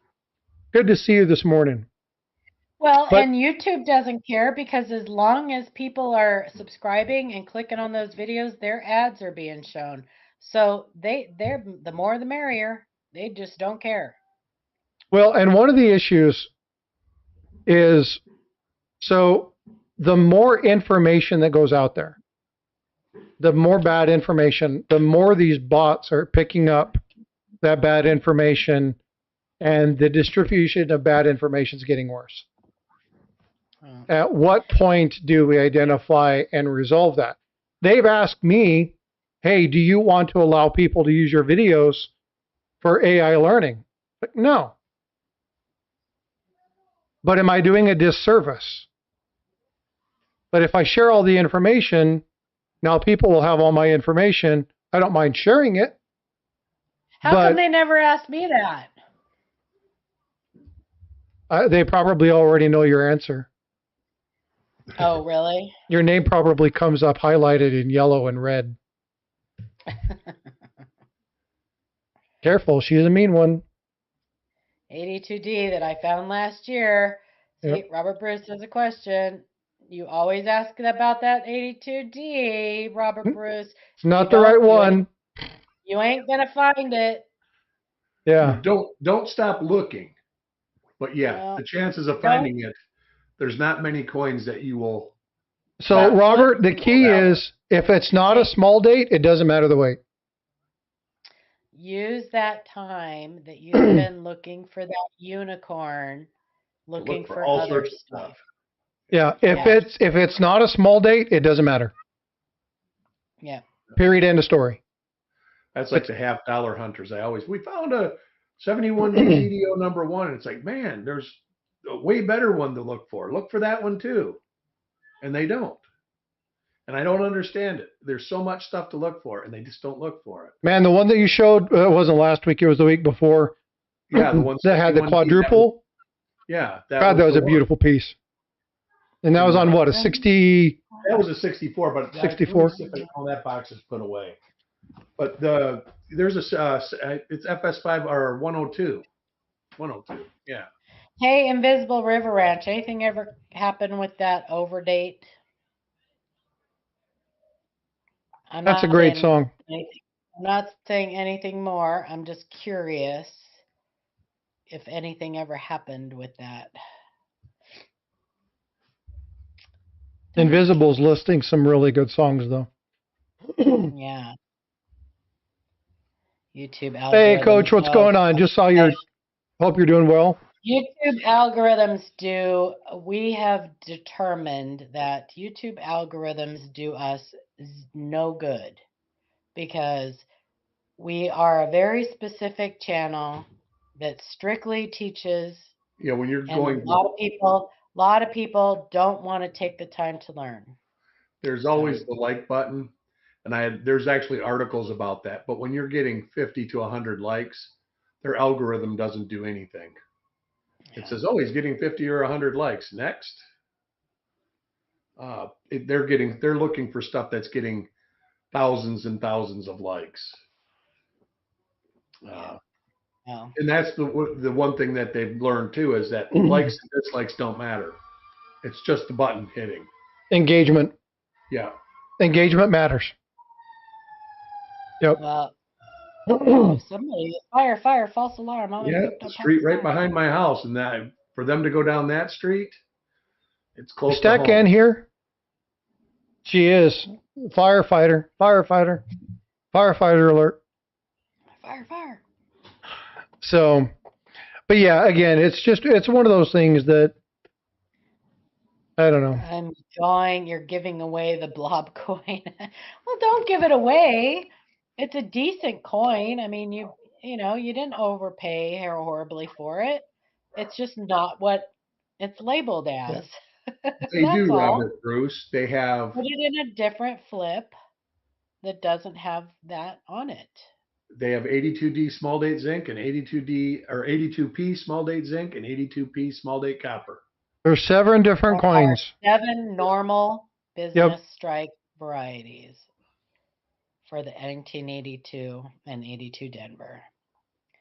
7 normal business strike, 1 proof, and 1 unicorn.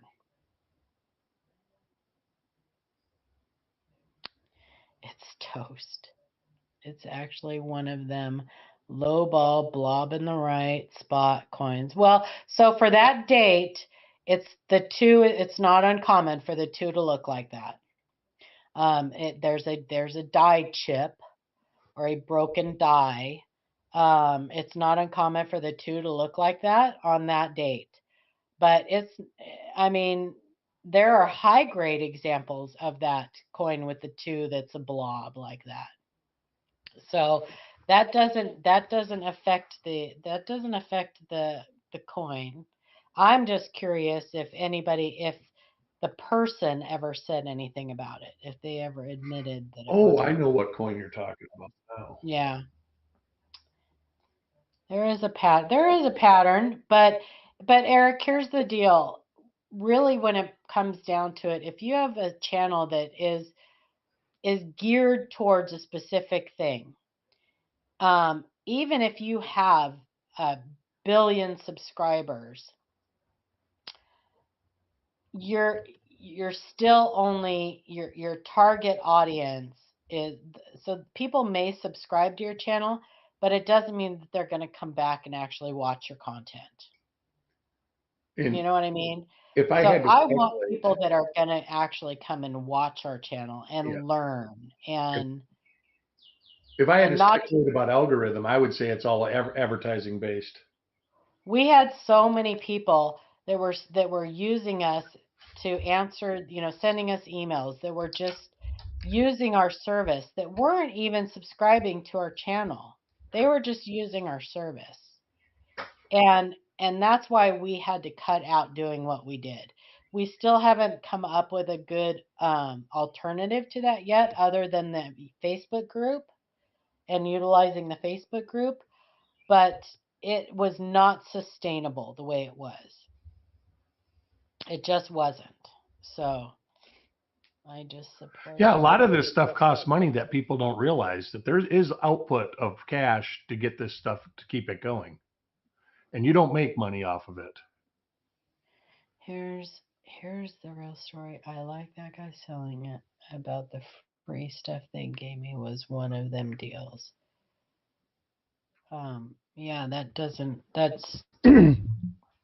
still doesn't excuse the fact that it was sold as something that it wasn't, but okay. Yeah.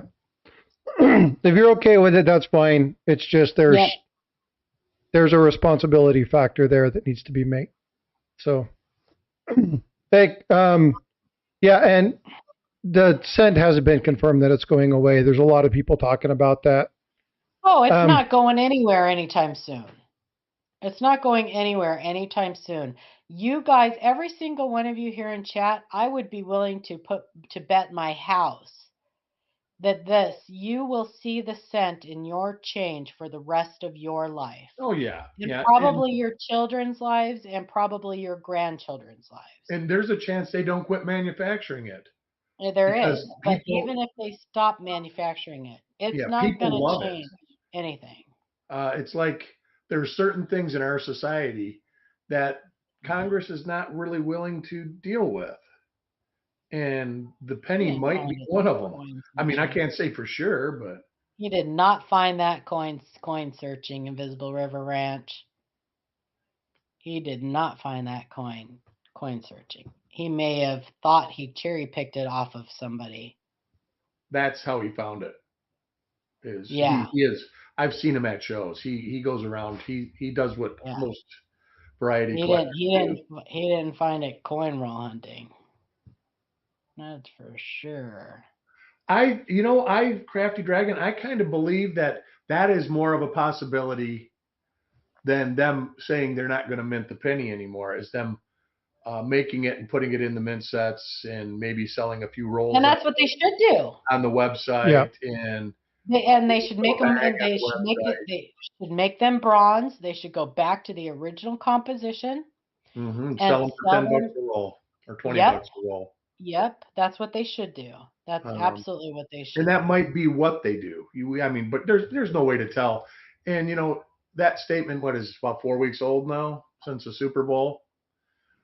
Stuff like that takes time. I mean, February 9th. Yeah, everything takes time. But we know that they still minted them last month, and they didn't.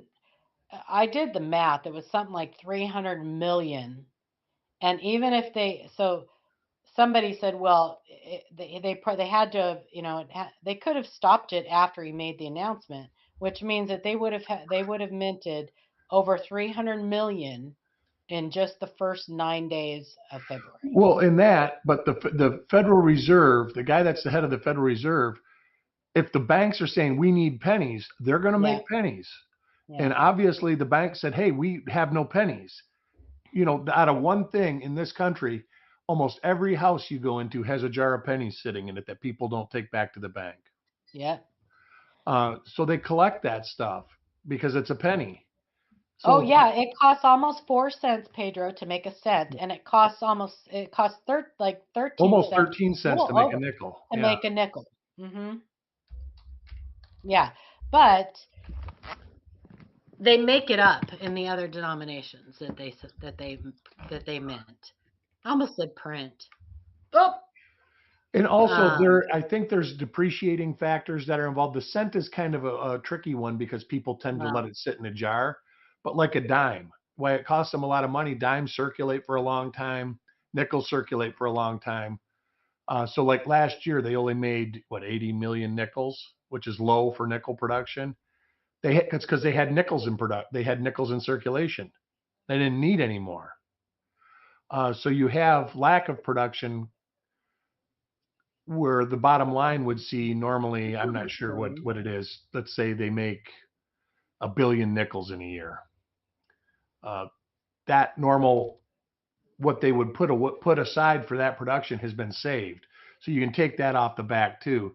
There was an article I read about the Lincoln Cent. If it lasts its actual projected life of 31 years, it doesn't cost three cents to make anymore. Where ultimately it does cost that much. Yeah. They recover some of that by not having to make more cents, if that makes any sense. I guess that's like the layman's way of saying it.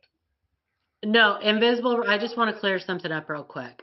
There's no hostility here, Invisible River Ranch. You didn't know, you whatever. It's the thing that is wrong in that whole situation was that person had an opportunity to correct that information, and they doubled and tripled down because they were asked about it.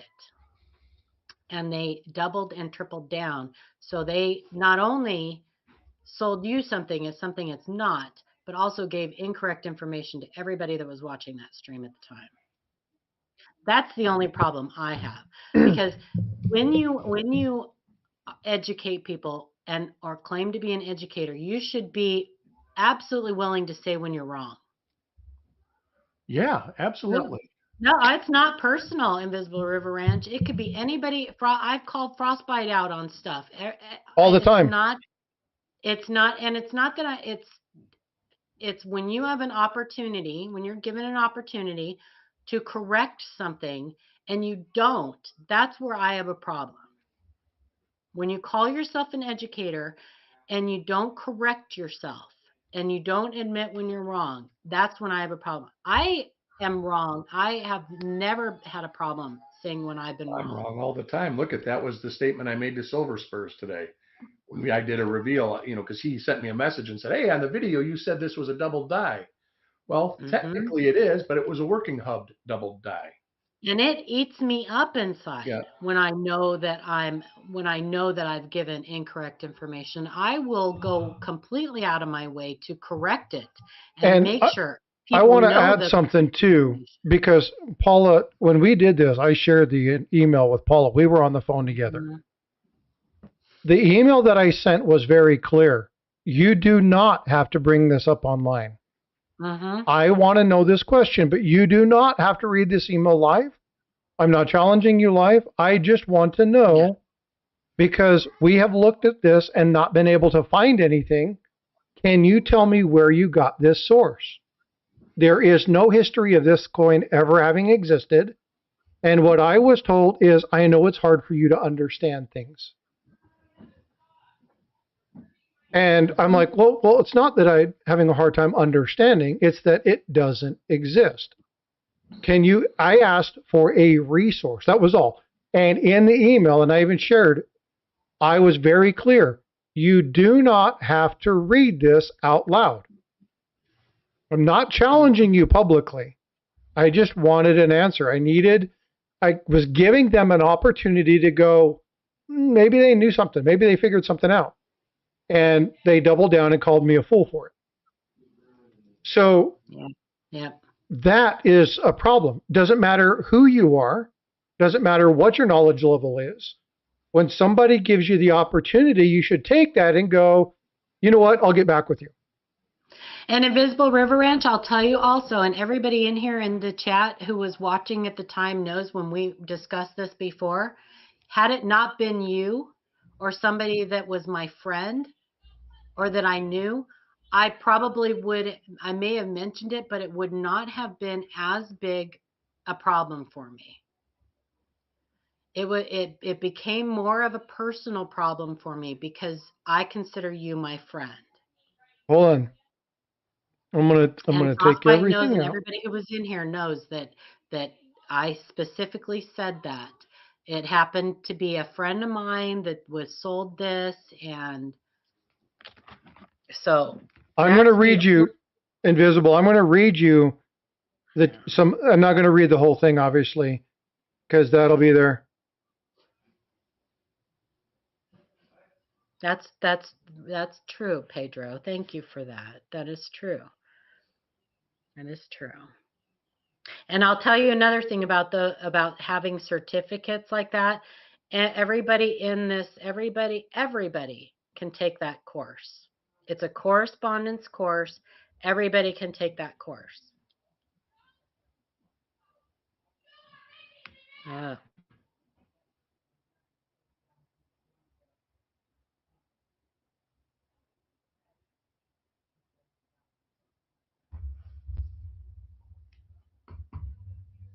What are you looking for? Frostbyte, the email No, or coin picture? Boy, it got quiet in here. I can't find. We might have moved to chat. You and I might have moved to chat because we ended up talking about it, and you might have done it then. But she was very clear that, hey, Invisible's my friend.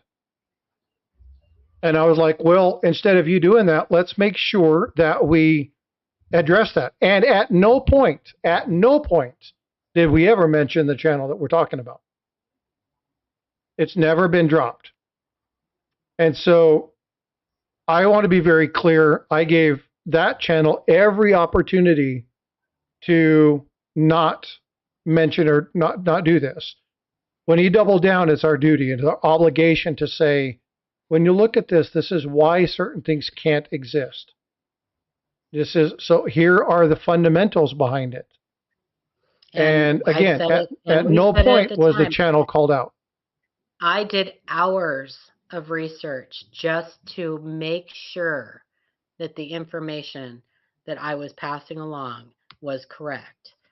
I searched every denomination, every year, everything for a single example of where that may possibly, for whatever reason, happened. And it's not out there. It doesn't exist. So, yeah, sorry, you guys. A lot of people in the chat don't even know what we're talking about. If you go back so Frostbyte actually has a short out there about an overdate that's not a possibility. He explains it in that. There's a whole video. Go back and watch I think not just a short; it's a whole video. Not last week. The last live we did, yeah. There was a whole discussion about it. So. Yep, and so if you guys are looking for it, it's called "Only One Can Exist." Yeah. And there's a couple different coins on there, and there's a couple shorts that talk about specific variations in coins. I go over Morgan dollar, a peace dollar, give you ideas of why certain things can and can't exist. And Invisible, that's fine. Again, it has nothing to do with that. It's informational. That's all. He knows stuff. I mean, he's not a dumb person. Yeah. No, it's informational. That's all. Again, it's not a tag on the channel. It's not a tag on the person. Please don't take any of this personally. And I can guarantee you that if you mention my name to that guy, he's going to have all kinds of bad things to say about me. So we'll just leave it at that. You want to, if there's any bad feelings, it's not mine to him. It's him to me. Yeah. So the video, it's called "Only One Can Exist." And it's also the thumbnail for the shorts and the thumbnail for the short video. The video is 1.5 minutes long. And then they all match. So if you look at the live stream, you'll see that one. If you go to the shorts, you'll see that one. And all it is examples of coins that cannot exist against ones that theoretically could exist. They're all done by overlays. And it's just, look at it. It's critical thinking. So, no, Invisible, you're not. Okay? Look, one thing that I want to be, nobody's being pointed out here. Okay? It's the same thing with AZ Coins and his son getting him a counterfeit coin. What the poker chip is. Stuff happens. It is a Said he won a A poker skit chip. with a channel advertisement on it, Robert. There. Yeah. You won a channel poker chip. Poker chip. Poker. And on the back has the state of Texas and the United States flag. Very cool. I never did get my poker chip, by the way. I'm just saying. It should come. I was delayed by a week and a half. I know you were. Yeah, badly. So yeah, it's not. We're not tagging anybody. Okay, that's just not. She just says it's enough. We need to end it and move Yeah. on. Yeah. He or she, I'm not sure. Invisible River Ranch. I'm not sure if it's a he or a she. I don't know them well enough. It's a he. It's a he. All right. Yeah, no worries. Yeah. Not a biggie. Hey, Jack Gallman, what's up, buddy? How you doing? Hope you're doing well. So, but yeah, on that note, anyway, it's almost 11 o'clock. Yeah. It is 10:45. We've gone for a long time. I appreciate all the Have a great day, everybody. conversation today. Thanks, Eric and Paula, as always. Think of some good questions for tomorrow. Yeah. Have a great day, guys. Bye. Yeah, we'll see everybody in the morning. All right, we'll see. What reveal are you doing today, Eric? I'm not. I got one tomorrow. Oh, tomorrow. Okay, outstanding. All right, then All we right. will chat with you later. All right, we'll see you. All right, folks. Well, hey, again, information is power. And so whatever we can do to aid in that, that's fine. Looking at the information that was in the poll, there's a couple people that want to see more long form content from me. That's good. I will make sure that I put that stuff out there. And we'll try to give you guys some good information. There's also people who have said that they want to see more expert interviews. I'm going to be reaching out to some people and see if I can't meet that as well. Blue Ridge Silverhound came in earlier, dropped a $20 super chat. Robert Pentoff came in, dropped a $20 super chat. So thank you both for that. We had Steve Lapointe drop 5 gifted memberships. Thank you for the 5 new memberships as well. I really do appreciate all the support. Vote for Pedro once again. Thank you for blessing me with your channel round. I take that with great pride, and I appreciate all you do for the community. Thank you all so much. We will see you tomorrow. The topic is going to be chit chat, whatever we're going to talk about. So bring some questions. Have pictures of coins if you want to do that. Exclamation point email gives you my email address. Send me those email pictures. We'll talk about those. We'll bring those up as they come in, and we will talk about those things that you want to discuss. All right, y'all. Take care of yourself. Take care of those around you. We are only as good as the people we surround ourselves with and the kindness. And remember, integrity first. Integrity above all else is what matters. All right, folks. I love you guys. Be well, be blessed. And I will see you all